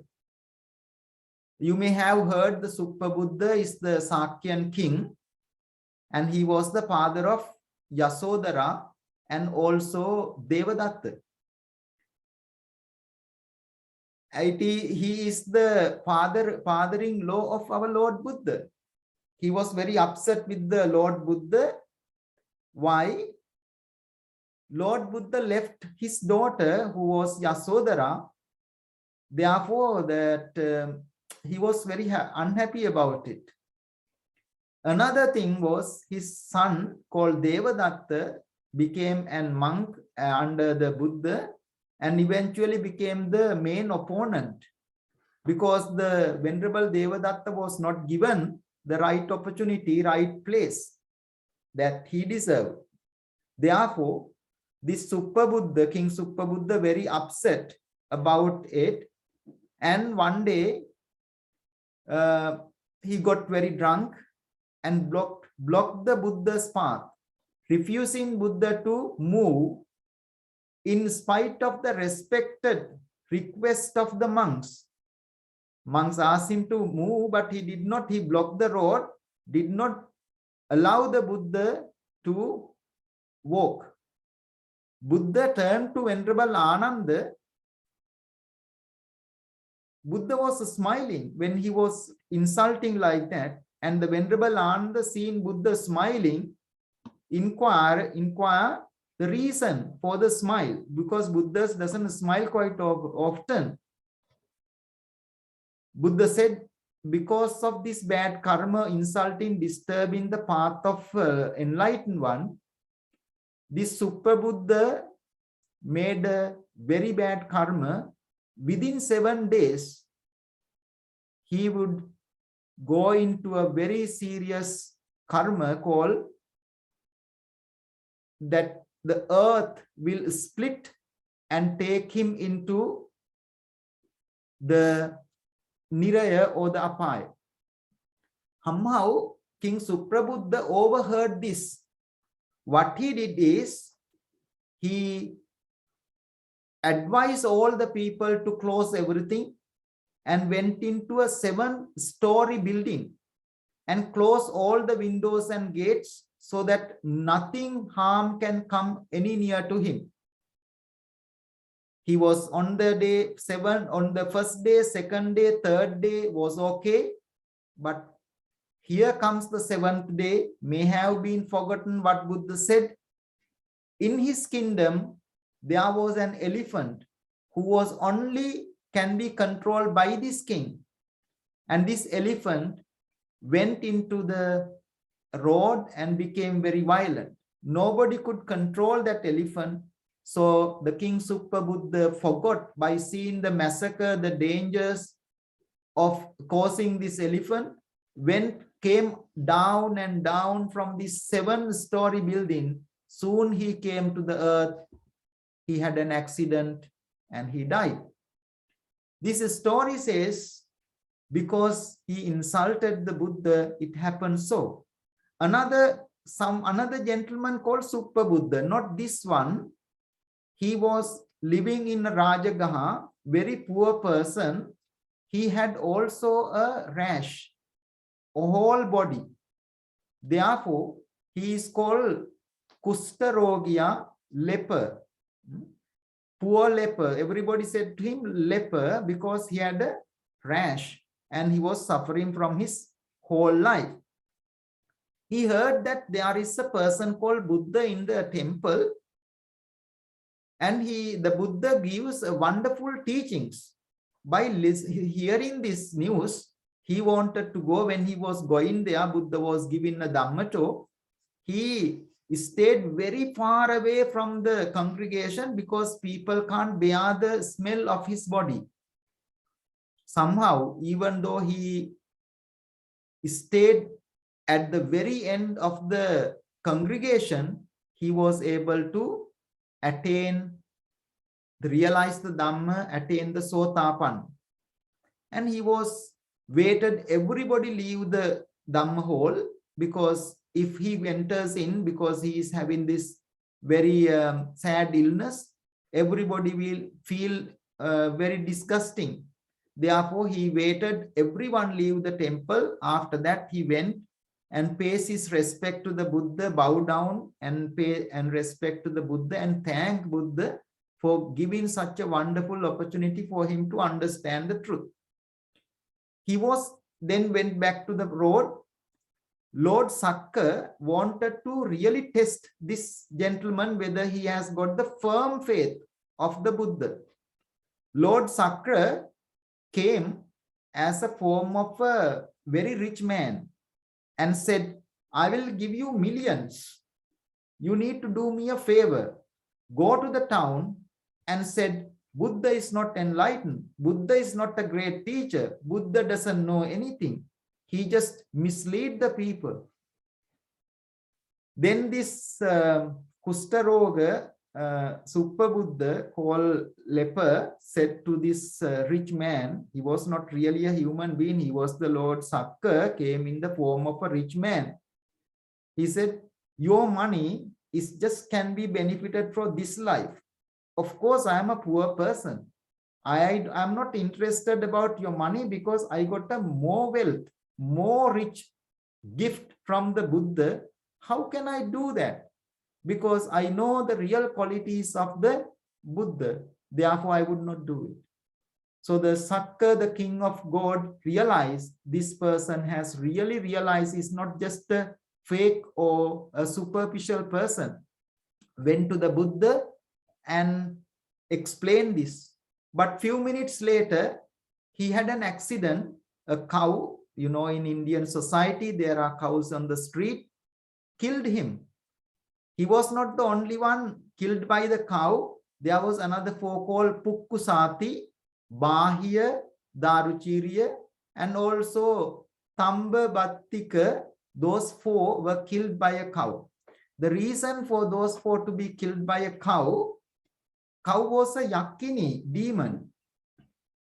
Many lifetimes ago, those four people got together, went into a party and hired a lady to enjoy themselves, but they did not really pay this lady.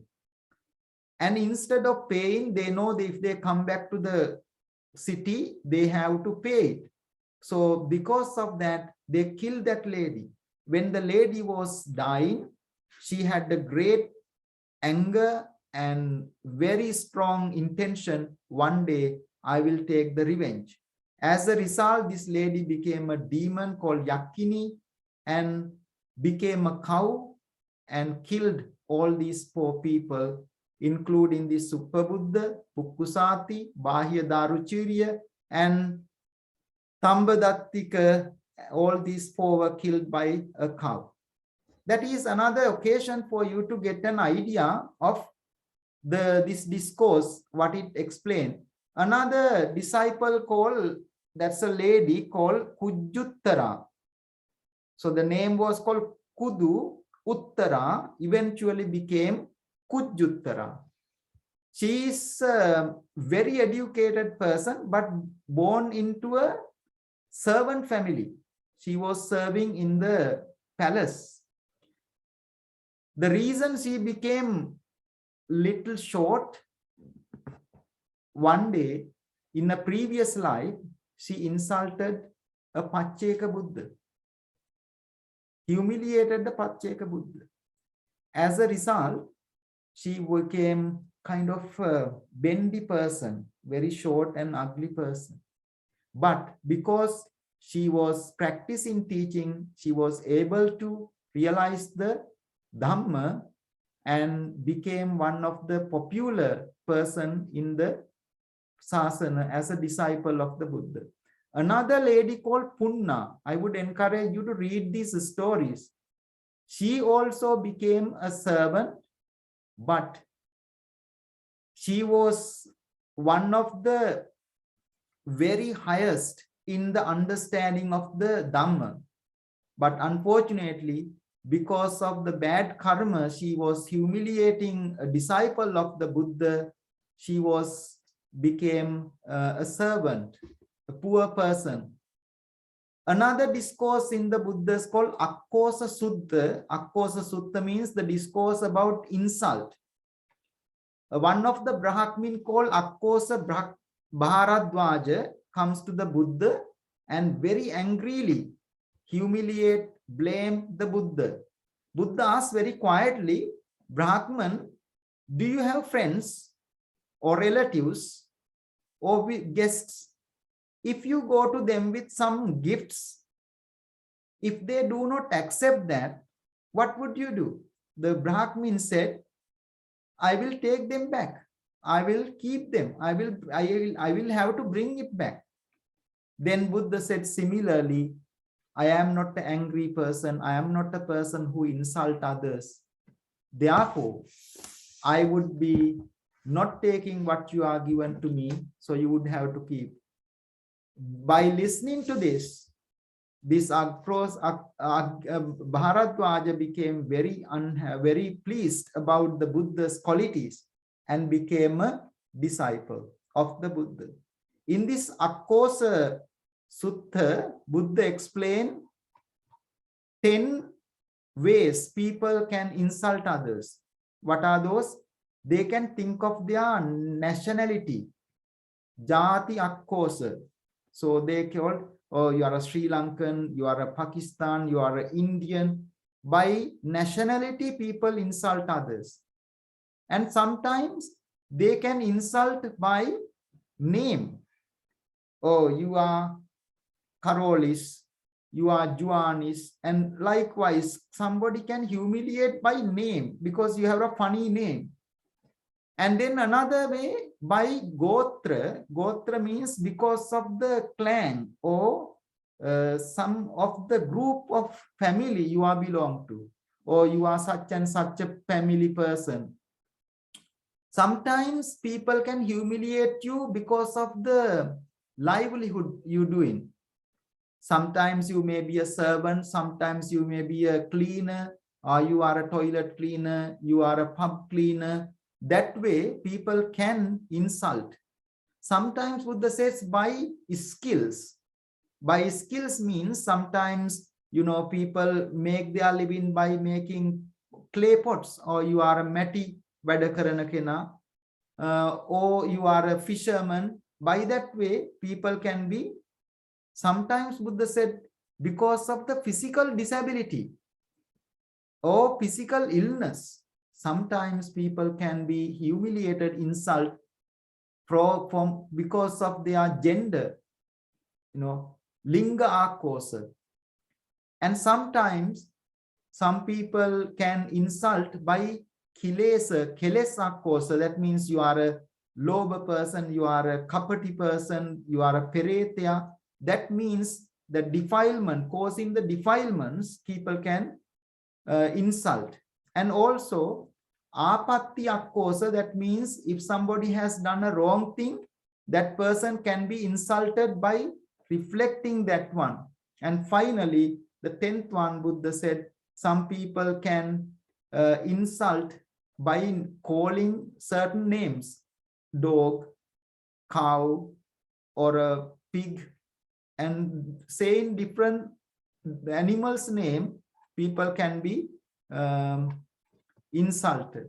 So I think this would give us a lot of information. I took little longer than I was thinking because it was an interesting piece of teaching by the Buddha, and it explained yo buddhang paribhasati atava tassa savakang paribhajang gahattang va tanjanya vasalo iti. Whosoever insult the enlightened one, the Buddha, or a disciple of the Buddha, or a recluse, or a householder, Buddha said, know him as an outcast. It is just an outcast, but Buddha said it is much more than an outcast. The person damaged this life as well as the life after. May these Dhamma teachings bring you the necessary wisdom, wholesome merits to gain the right progress and happiness this life and even life after. May you all be well and happy. Sadhu, sadhu, sadhu. Thank you very much for listening today. Very kindly, this Dhamma sermon was sponsored by Mrs Niranjala Perera, wishing her very happy birthday to her, and also her granddaughters Ayjha Soden and also Tamara Kaluarachchi. She would like to wish all grandchildren, Marvin, Tamara, Ayjah, Maya, and all other children, all the success of their education. Also to transfer merits to her beloved parent, Bastian Fernando, Somawati Fernando, loving parents. Sisters, Mrs Sunimal Fernando, Mrs Shivanthi Coory, brother, Mr Lakshman Fernando. She would also like to transfer merits to my father, Mr Siripala De Silva, and also all other departed relatives and friends. She would like to dedicate these blessings for all those who are going through difficulties due to the coronavirus pandemic situation. May they all be able to overcome those difficulties and gain the good health and protection. And finally, she would like to bring those noble blessings of the triple gem to wish all good health and happiness. May you all be happy, well, and peaceful. May those aspirations be fulfilled, and may all of you find the opportunity to attain the supreme bliss of Nibbana. Sadhu, sadhu, sadhu. Now I will pass on to our Rasikaya to go ahead with our Dhamma school program. Our teachers Rasikaya and Padmanona will continue with the rest of the Dhamma school program.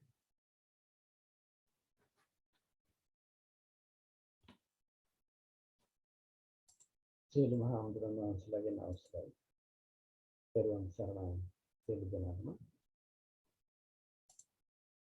evening, everyone. So we learned the 19th Gatha in Vasala today.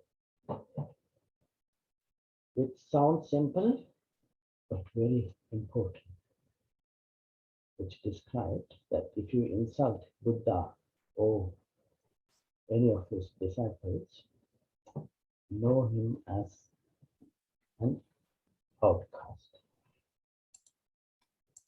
So a wise person, what would he or she do? Not to insult Buddha or Buddha's disciples. So if you think about it, Hamadru mentioned, the first thing you have to do is to understand who Buddha is and who are the Buddha's disciples are. If you understand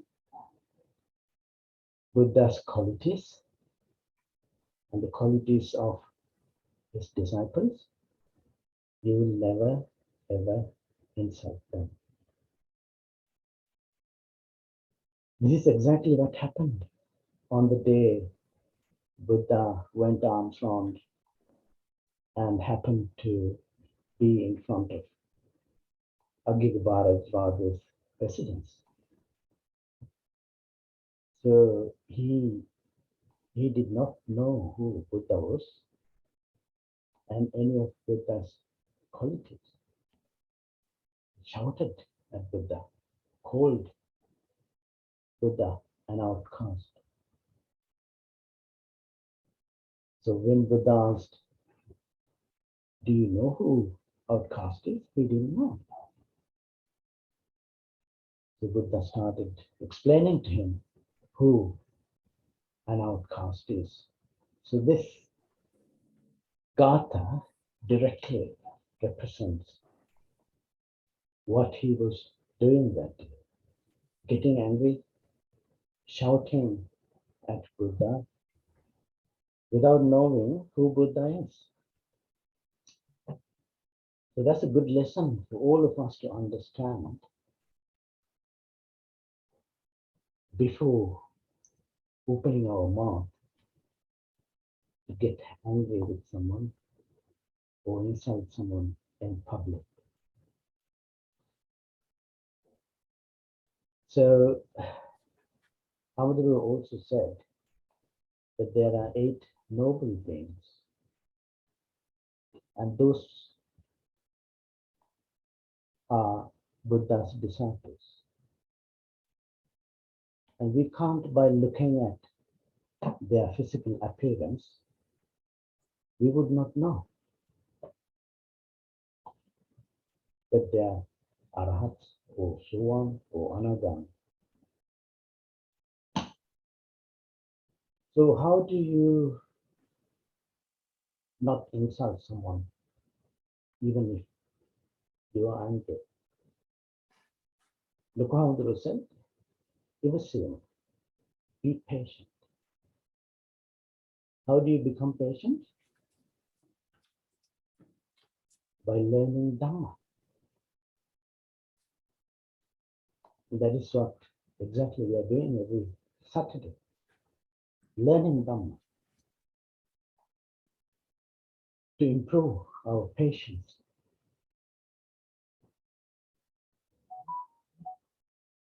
So that we would not ever insult anyone else, even if we don't know them.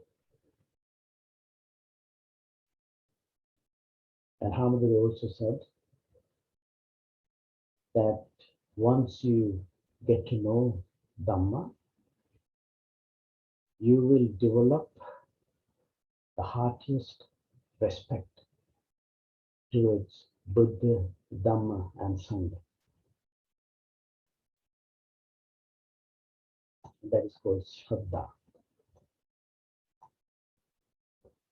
So it is a great lesson for all of us, children and adults. So this Dhammadana was brought to us by Samitha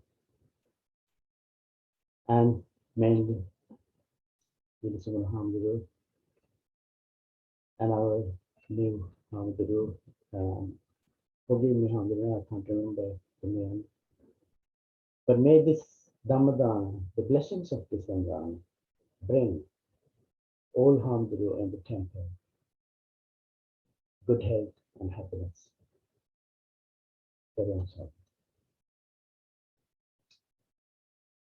Good. So let us move on to homework. So last week we learned the 18th Gatha, and we asked you to present your understanding by talking about the meaning of that Gatha. So I would ask first Chanadi to present your answer, please.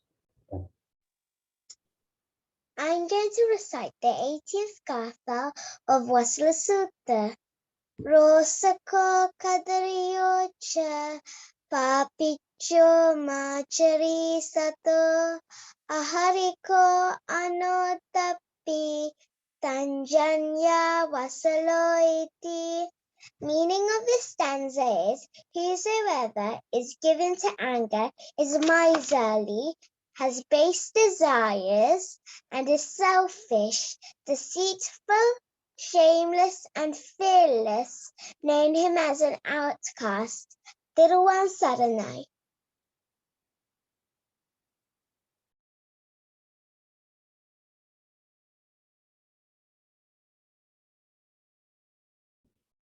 Sachet, you want to go next, please?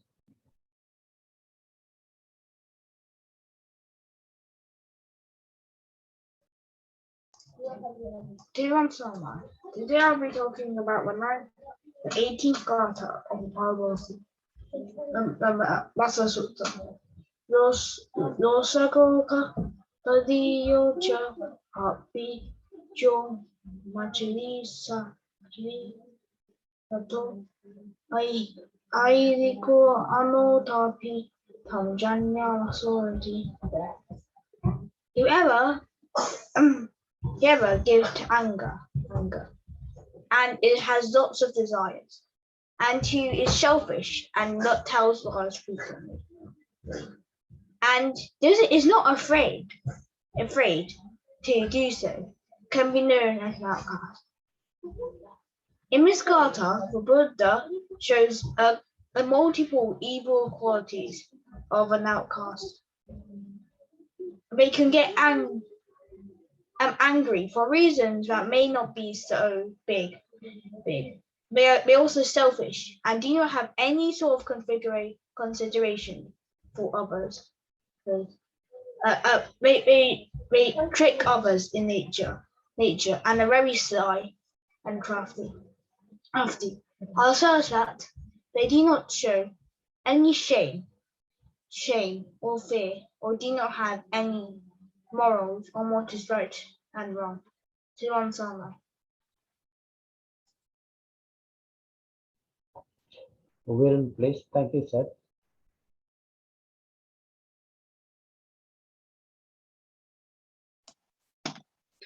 Thank you, Sachet. The 18th Gata of the Vasala Sutta is Rosako Kadariocha Papicho Machari Sato Ariko Anotapi Tanjanya Vasalati. The meaning of this Gata is, whoever is given into anger is miserly, has a base desires, and is selfish, deceitful, shameless, and fearless in doing evil. Know him as an outcast. Here the Buddha presents a combination of evil qualities in an outcast. They are liable to get angry easily, even for trivial reasons, selfish with no consideration for others, deceptive in nature, miserly, crafty, greedy, and shows no shame or fear in carrying out any actions of evil nature. Thank you very much for listening, Teron Sinai. Thank you, sir. Sorry about that mix-up. Let's go to Nehali.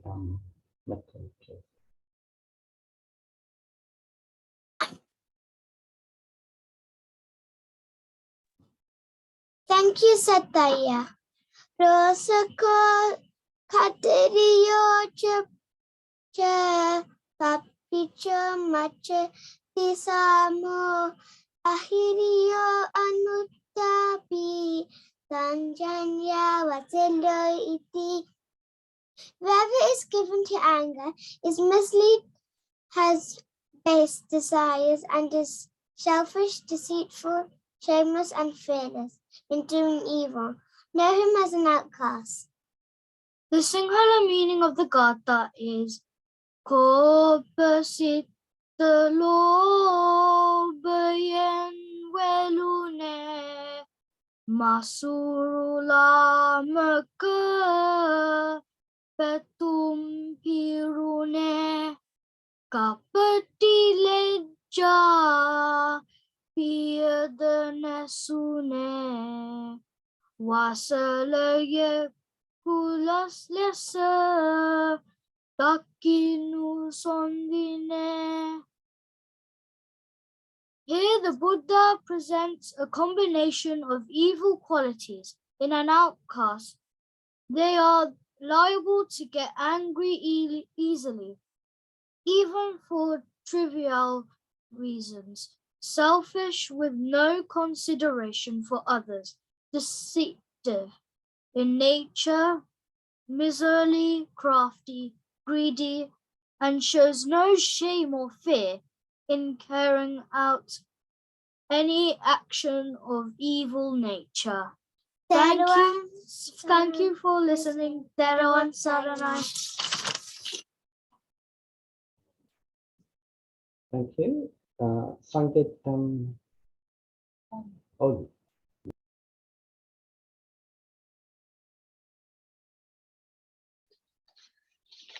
Hello everyone. Today I am going to be reciting and narrating the 17th Gatha. Rasako kadorioka papari chumachari sato ahari ko atapi tamjana vasalo iti. Ayah. So to bring this gatha to its English meaning, whosoever is given to animosity is calamity, has grand aspirations, and is narcistic, fraudulent, audacious, and is intrepid in doing evil, know him as an outcast. Buddha told us in this gatha not to be in wrath, not to be in greed, not to be selfish, and not to be miserly. And to add to this, two of them are from the 7 deadly seeds from the Bible, greed and wrath. So now I'll be focusing on these 4 factors and why not to do them. Some of the reasons why not to be angry is because behaviors associated with anger can have serious consequences and can also cause depression. Ayah, why not be greedy? One should never be greedy as greed nobody knows where life is going to take us. Ayah, why should we not be selfish? Because you're going to be discourteous and be imprudent to others. Why should we not be sad? Because it can slow you down from your dreams, from your goals. This is why we should not do these things. Thank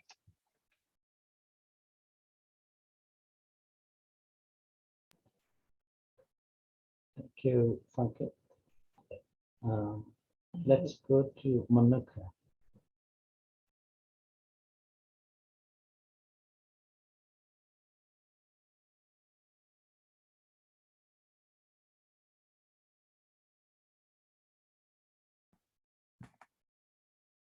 Hello everyone, today I'm going to talk about the 18th Gatha of Vasala Sutra. Wazako Katariocha Papicho Machari Sato Aihiriko Anotabi Damjanya Vasalo Iti. Whosoever is given to anger is miserly, has base desire, and is selfish, deceitful, shameless, and fearless in doing evil is known as an outcast. This is similar to the 4th precept, Musavada Veramani Sikha Padang Samadhyami, which means to refrain from incorrect speech. Anger can lead someone to kill somebody.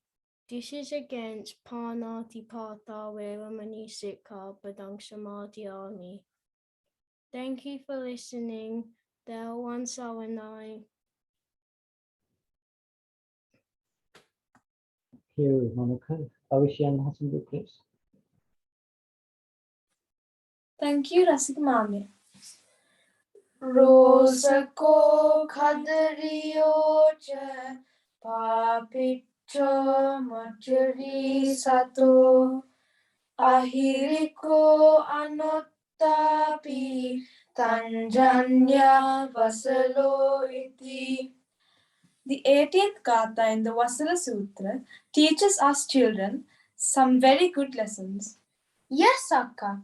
This Gatha tells us that a person can be known as an outcast if he gives in to anger, is miserly, has base desires, is selfish, is deceitful, is shameless, and is fearless in doing evil. If you can avoid such unwholesome deeds, your life will be blessed with happiness. By observing the 5 precepts and by engaging in meritorious activities like dana, sila, and bhavana, we can live a righteous life. Thank you for listening. Teruvan Saranai. Thank you. Venerable, please.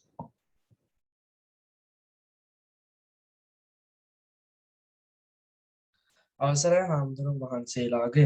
Thank you අසිදු මල්ලිය නවශිනංගි.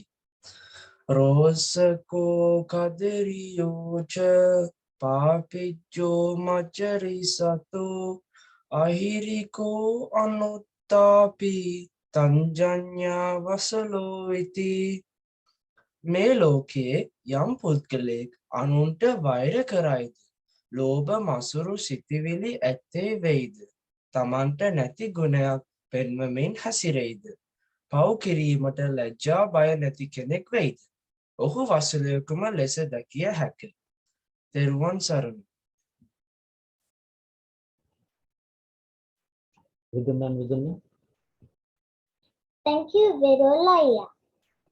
Rosako kadriyocha papicho machari sato ahiriko agnotapi tanjanya vasalo iti.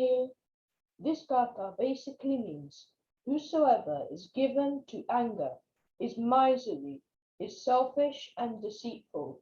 May we know them as an outcast. This is the 18th Gatha of the Vasala Sutta, and unlike all the other Gathas, this one explains multiple different qualities of an outcast: anger, deceit, and selfishness. These outcasts are very easily angered because they have an unstable mind and cannot process things clearly. This makes it easier for things that are unnecessary to come in as a personal thing to them. The outcasts are also deceptive in nature, miserly, and greedy, and show no fear in doing wrong things, making them very hostile and can do anything they want, with no idea it is a terrible thing. The outcasts are also selfish and have no consideration for other people. This means that they have no idea what kindness is, and they don't give any kindness to the other people, even if they knew what that is. Thank you for listening. Teruvan Saranai. Sanat Kansar, please.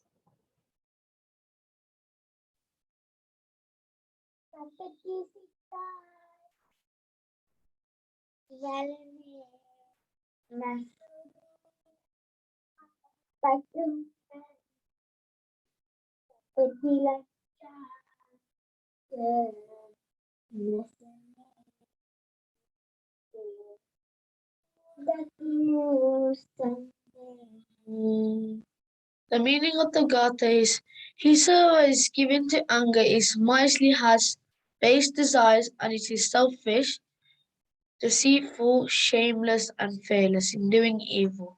Know him as an outcast. Teruan Saranai. What? Thank you. I would like everyone to keep your cameras on, please. So well done, all of you. Hard work paid off. Good understanding you showed about that data.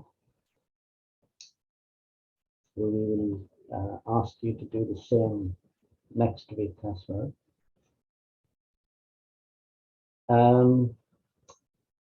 Has anyone got any questions?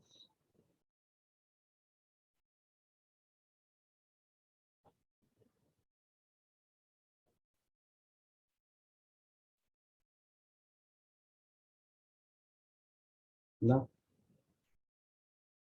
Okay, good. So I will pass the rest of the program.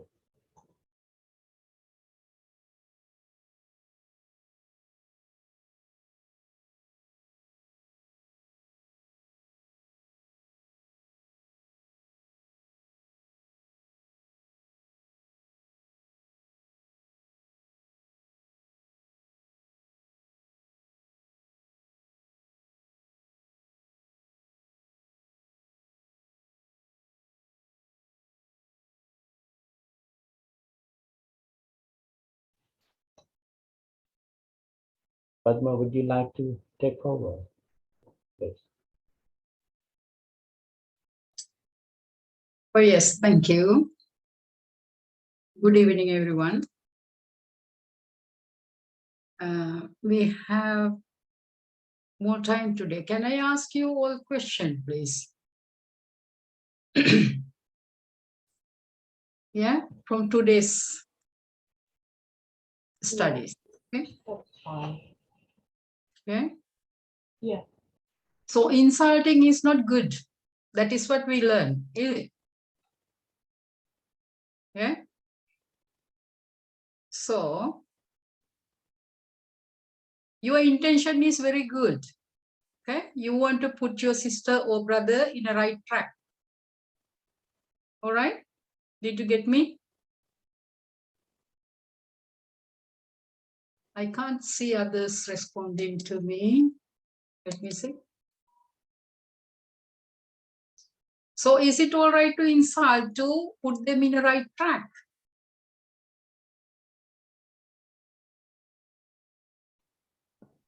No, I think it's wrong to insult somebody to put someone in the right track. You have to talk to them respectfully and show them the right way. Very good, thank you. I like to ask Viru.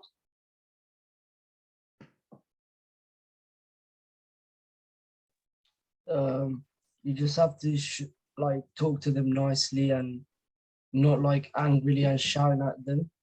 You just have to talk to them nicely, in my opinion. Excellent. Even though if you wanted to put them in a right track, even though your intention is very good, still you have to be very patient, yeah, and kind and diplomatic. That is the that is what we have to more concern about. Okay, got it? Okay, Seth, please.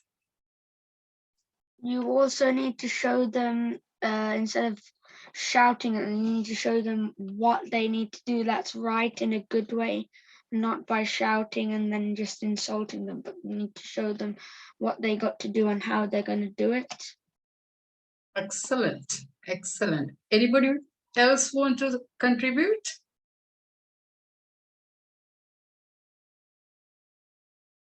Yes, Manuka?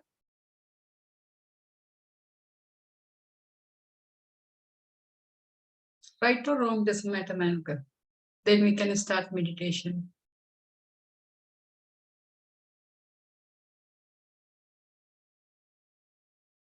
How do you deal with your sister or brother? If she or he is not in the right track without shouting? I know Vidun and Vidunya always ready to answer. I will give chance to Menuka. Would you like to answer or shall I pass it to someone? Oh, well, I would just talk to my sister nicely. Excellent. Senut? I would tell like the thing that they have to do, like the right thing instead of the wrong thing. Yeah, always be kind, is it? Okay, Netu? So I would say if my sister's on the wrong track, then I would just, instead of shouting, I would just talk calmly and say, Maheli, you're doing this wrong. Like what Senut said, but in like a more calm way, instead of shouting. Excellent. Anybody else want to talk? Seth? Sachit? No, I don't want Vidunya to answer.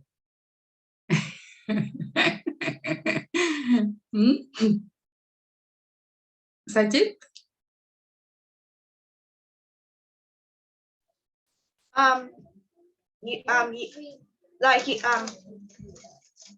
You just have to like the most powerful thing is like I think is being honest, like admitting everything. That's very powerful in my opinion.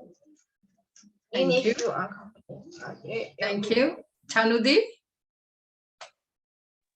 I wouldn't insult them because if I'd insulted them, they'd stay on the wrong track forever. But if I just do it more, if I talk to them more nicely and say honest things, they would just automatically be on the right track. Okay. Okay, I will go to Vidunya, please, before we start meditation. You have to help them by like talking to them nicely without shouting, because they would probably be quite upset, or maybe they'll feel a bit they'll feel upset if you shout. So you have to talk nicely. Excellent. Also, because Vidun? young people, when you're a baby, you're used to being like caressed and being like talk to them, being like as if you're like a sort of like affectionate pet or something, like oh good boy or something like that. And then when you start shouting at them, they're gonna feel, oh, what have you done? They're like, oh, why are you talking to me like this? So they wouldn't listen to you because they don't feel familiar with the sort of tone you're speaking with. And if you speak to them kindly, it will stay the same. They would have no problems. Excellent. They would just do what you say. Thank you all for contributing. But I heard from everybody about others, how they feel. What we have to do is improve ourselves, within ourselves, to develop patience. Okay? So qualities of ourselves, therefore we have to be patient rather than, we have to think of others as well as our qualities. To improve, we have to be very patient and very careful when we are talking. Okay? Got it? Yes or no? Okay, thank you all. We will get ready for meditation now. Sit in a comfortable posture.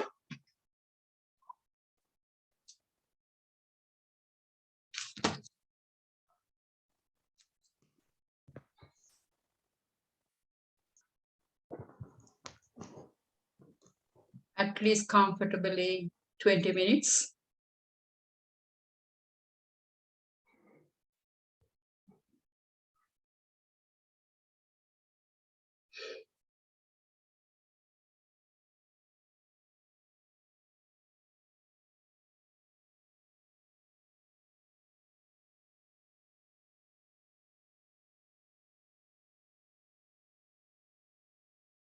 Pay attention to your posture of sitting from head to toe.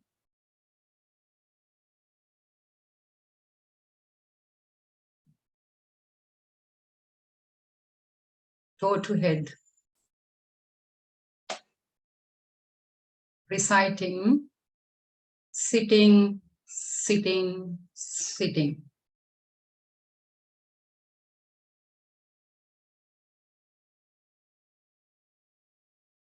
You can close your eyes gently if you are comfortable.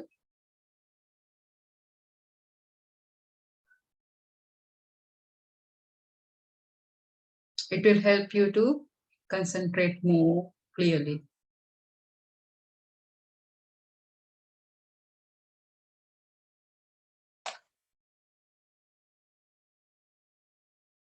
Your body will be automatically straight.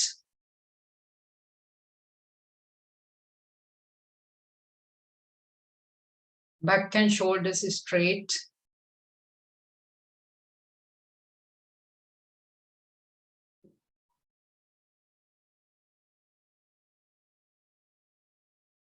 Neck in the central point. If you are paying attention to yourself very closely,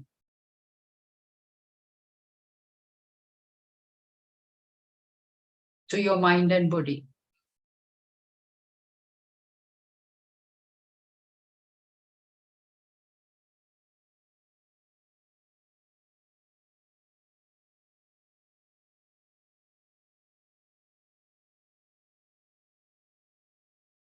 take a gentle smile in your face.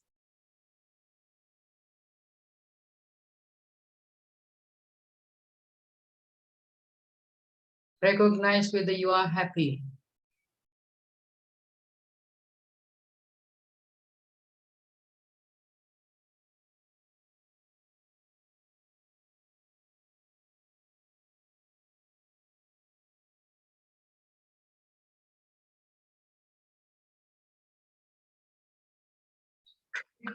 Try to experience this serenity, peace within yourself.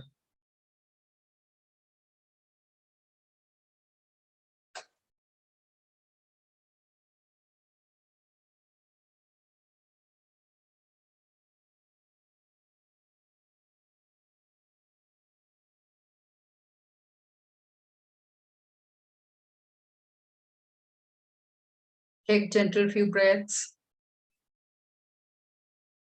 and relax yourself.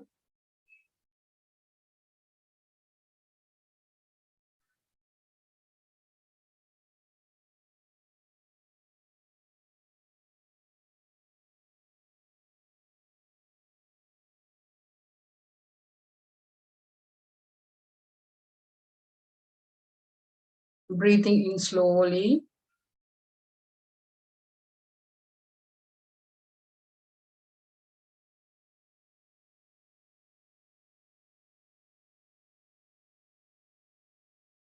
Breathe out slowly. Few times to experience your breath.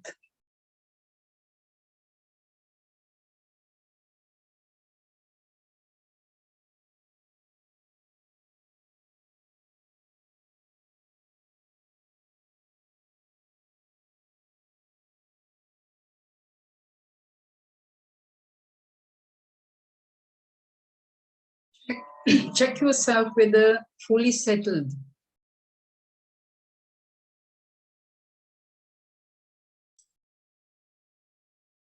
Your mind is relaxed.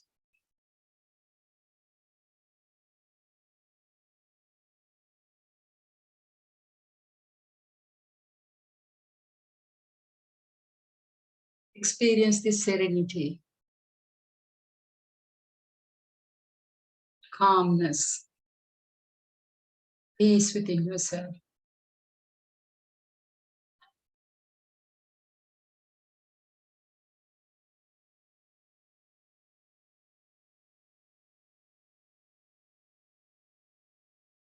Experience truly from head to toe.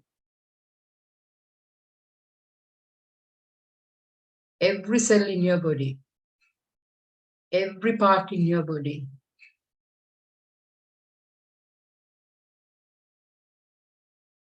You don't have to restrain yourself.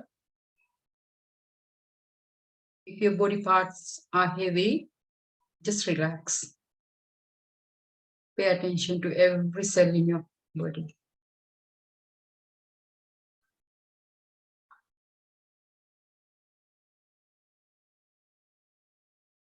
Determined to retaining this balance.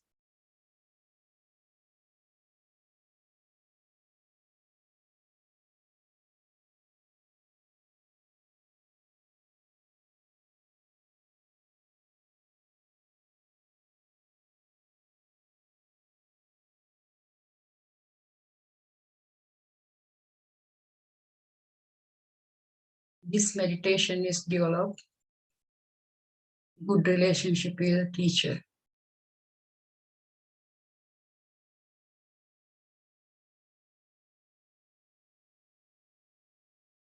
We call them virtuous friends who help us to understand the practice correctly.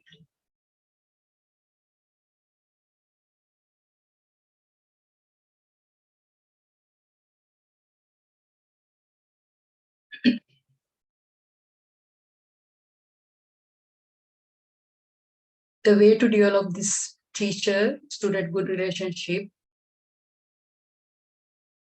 is to reflect or recollect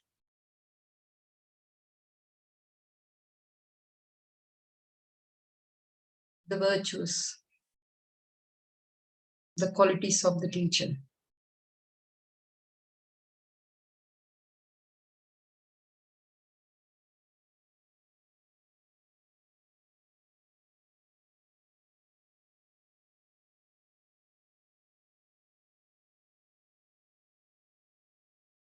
Teacher is the person who originally found the practice.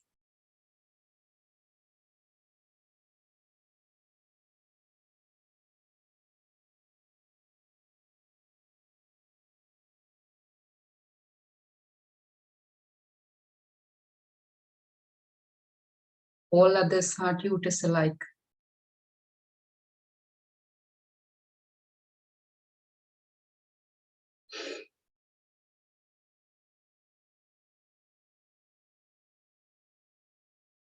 Teacher is the Buddha.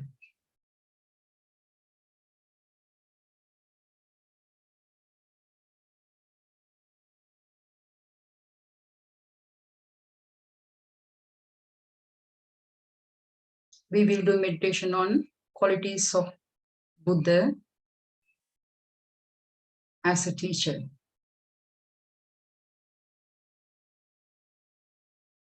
Buddhanusati.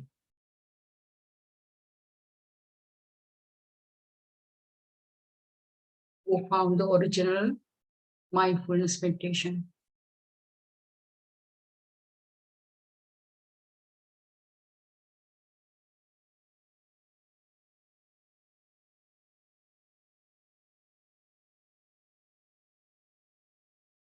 There are 9 qualities of the Buddha.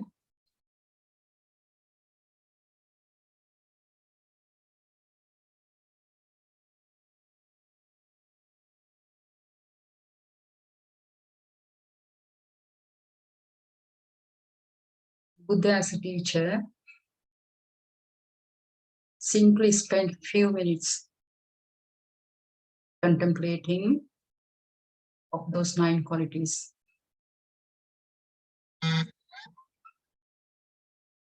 Silently.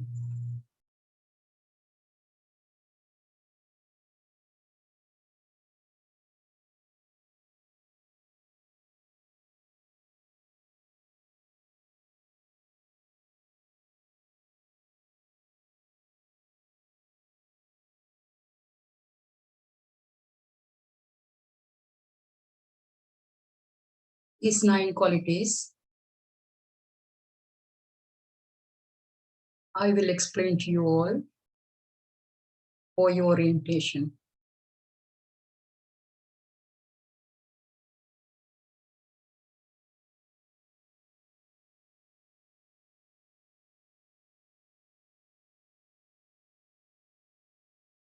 Arahang,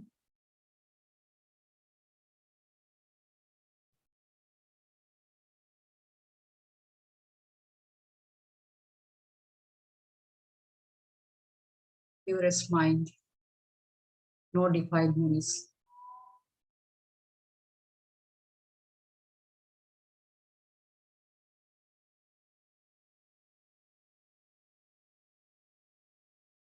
Do not do any wrongdoing, even in secret, worthy of respect.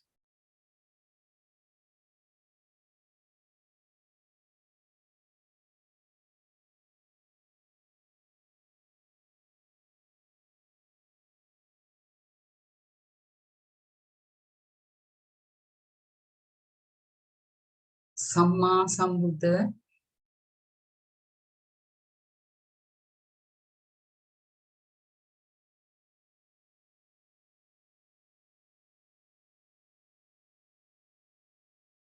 understand the Four Noble Truths by himself,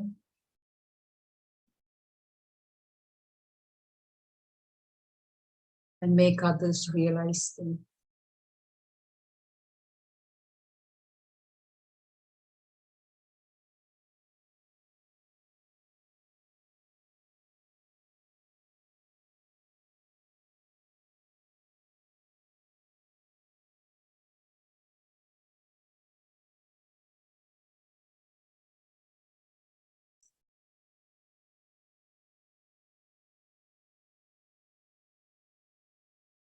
Vijja Charana Sampanna,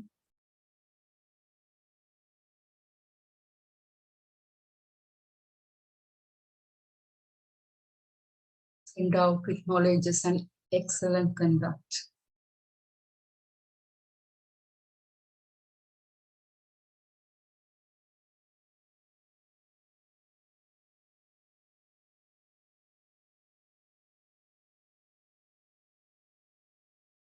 Sugata,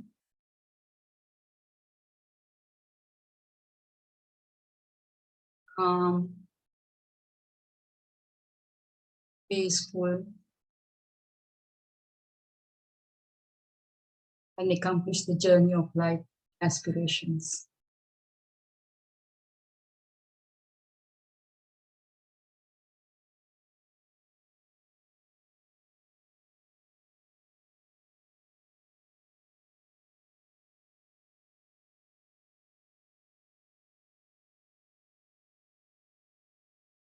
Lokavidu,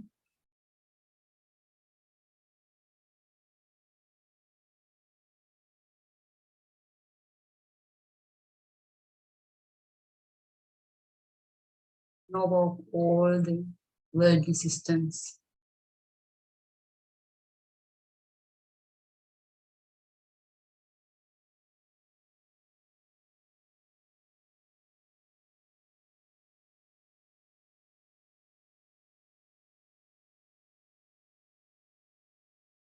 Anuttara Purusha Dhamma Sarathi,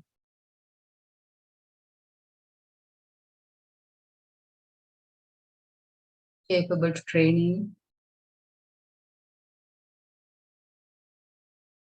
helping to be better, any difficult human beings.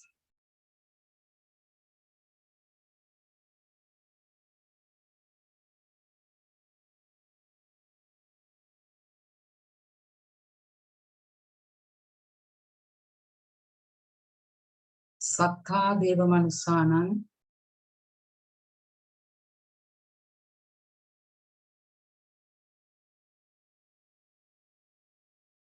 humans and divines.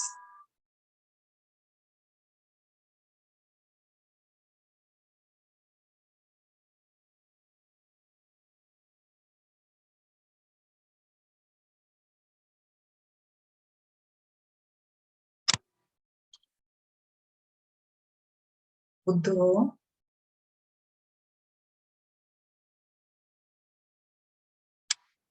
the Enlightened One.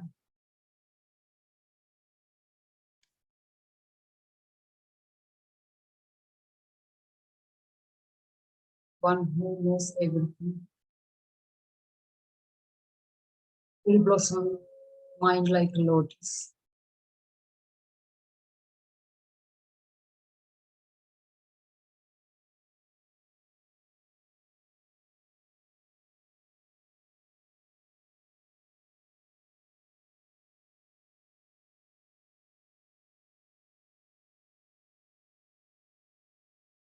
Bhagavan, Blessed One, luckiest one,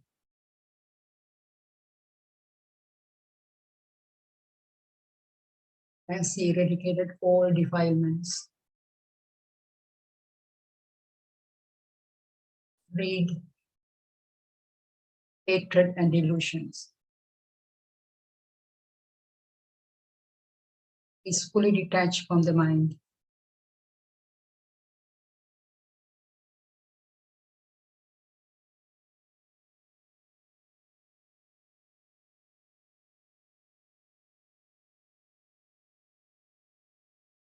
I also try to cultivate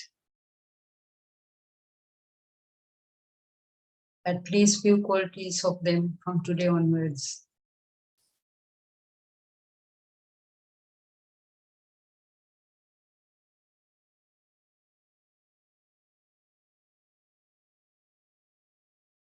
With the power of these qualities of Buddha,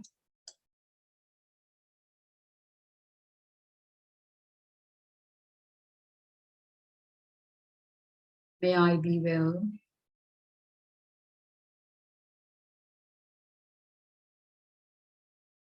May I be happy.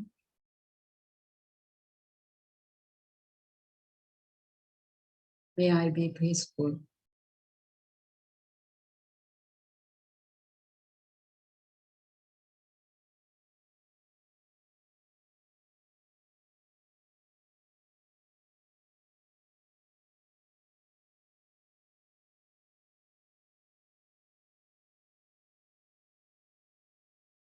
Really think of this.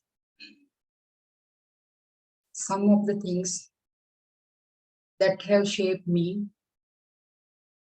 into the person that I am today are my family.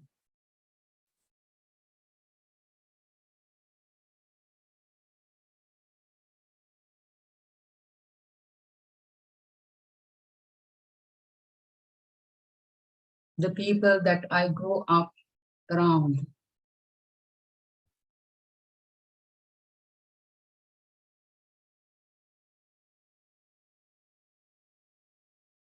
Also some of the events in my life.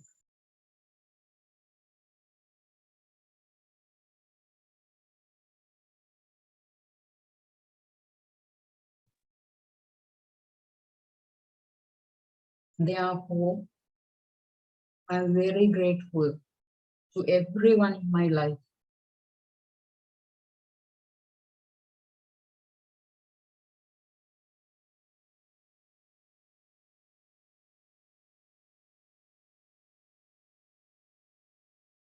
Stay in this peaceful mind 2 minutes without guided meditation.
To finish our meditation, can Hasindu and your sister, can you both say sadhu 3 times, please?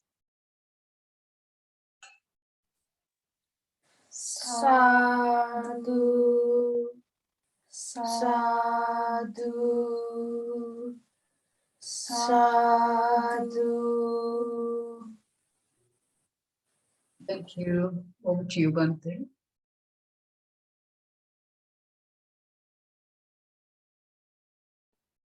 Thank you very much, Padmanabha, for doing a wonderful meditation, guiding a wonderful meditation, and also getting the children to involve, picking up those who are slightly quiet and bringing them all to talk, which is very good.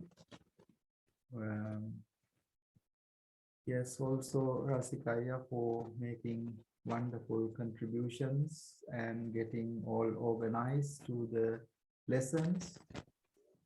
Today, as you all shared, we had a very useful lesson for our life.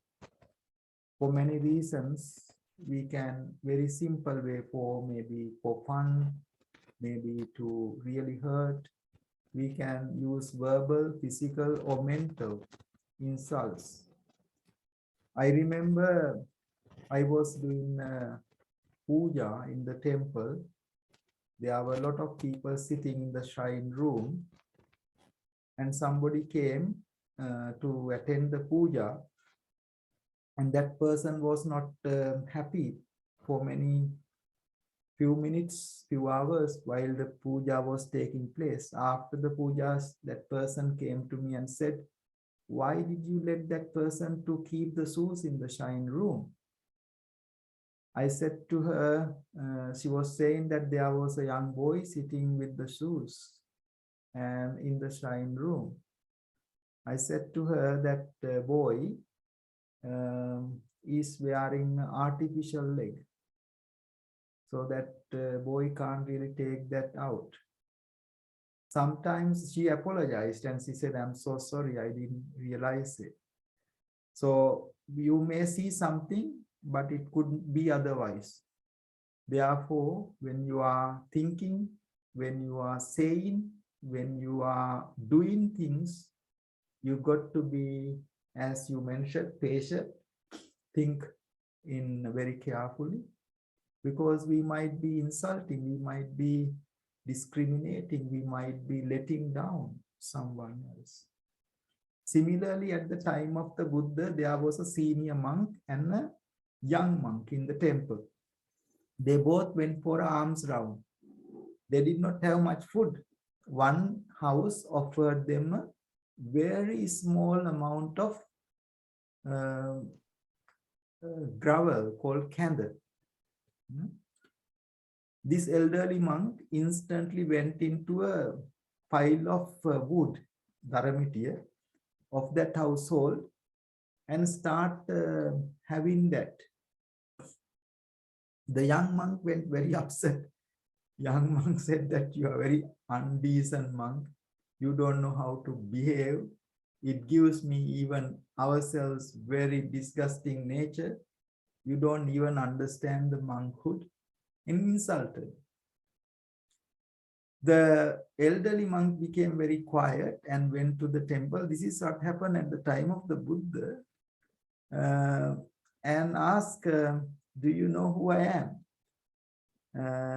The young monk said, "No, I am fully enlightened," said that monk. "But I have a serious stomach problem.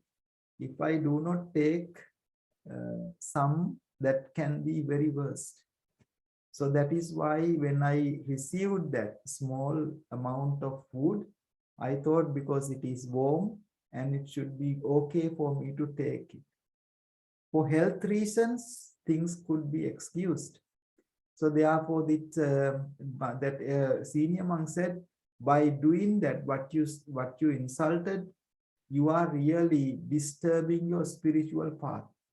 It explained in the teaching, those who are insulting others, they can have a lot of disadvantages in the spiritual path. Therefore, like, Devadatta was insulting the Buddha. He did not have the ability to attain the supreme enlightenment. So today is a very interesting, very good, and the final thing, you are not saying to your sister or brother things harshly or aggressive manner.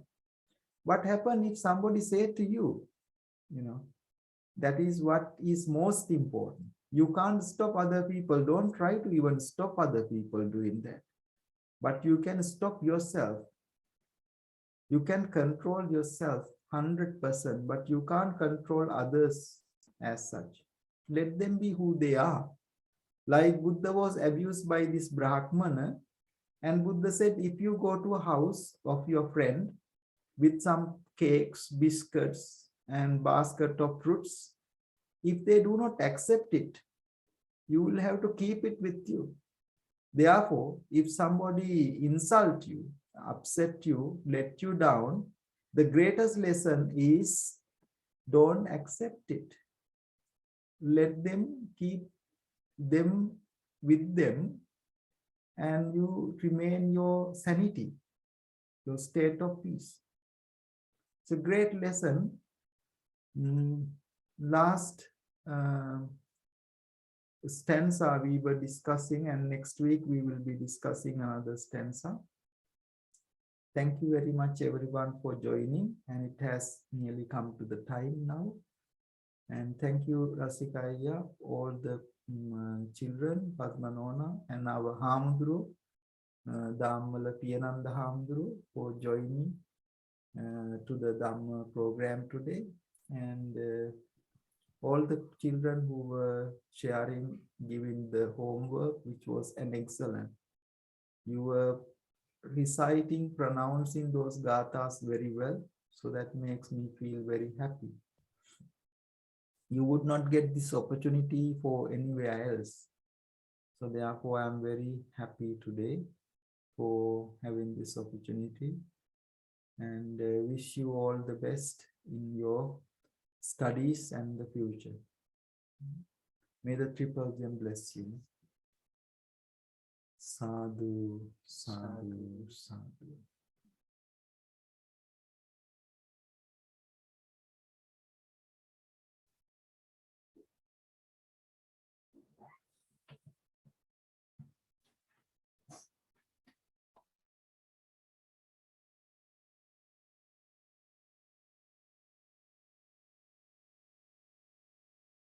Terawan Saranai Hamdurane Vasika Maman Admanti Bye.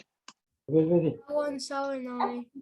Terawan Saranai Hamdurane. Thank you, Rastika Mami and Padma. Auntie.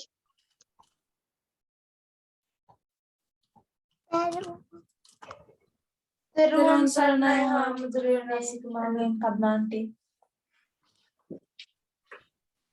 Terawan Saranai Rasika Mama Hamdurane Padma Auntie. Meheli and Metu, when you say the Gatha, you need to say it together with both Ayya and yourself. Only one person I heard, so that they both get the chance to kind of get familiar with the words. So Meheli did an excellent.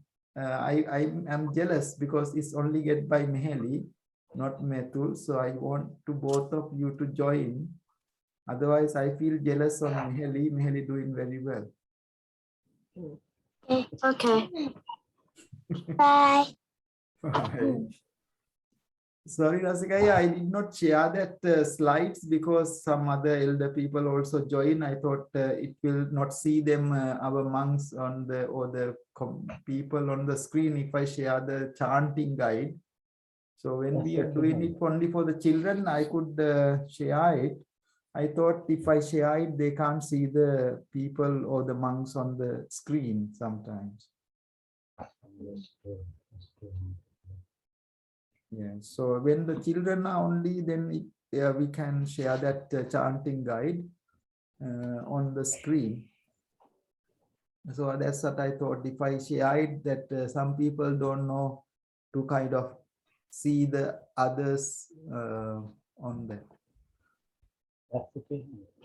I think most of the children know how to pronounce. Yes, yes. Even we learn it that way actually, by being in the environment, listening to what our parents do, isn't it?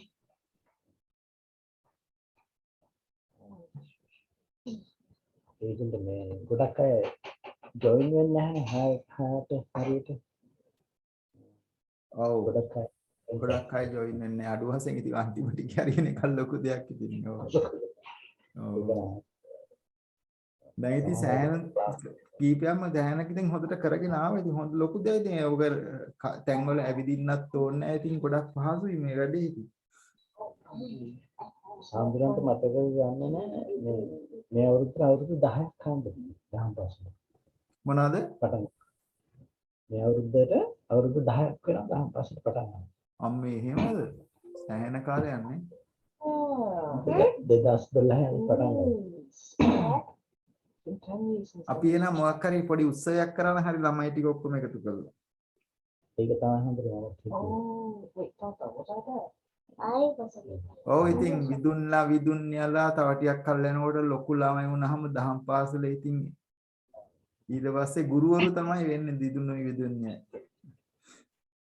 I like you to be teachers one day in the Dhamma school, teach the children and bringing them children together. Yes, I would love to do that. What about you? I do love doing that, of course. Your dad, Tata doing a great work, you know, for the 10 years. Is the one who keep that going. I thought it was longer. Oh, 10 years is still longer.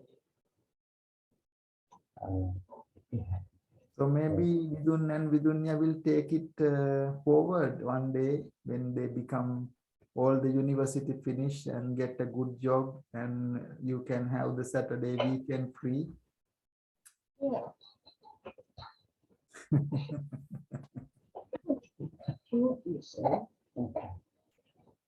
හොඳයි හම්බුනේ අපි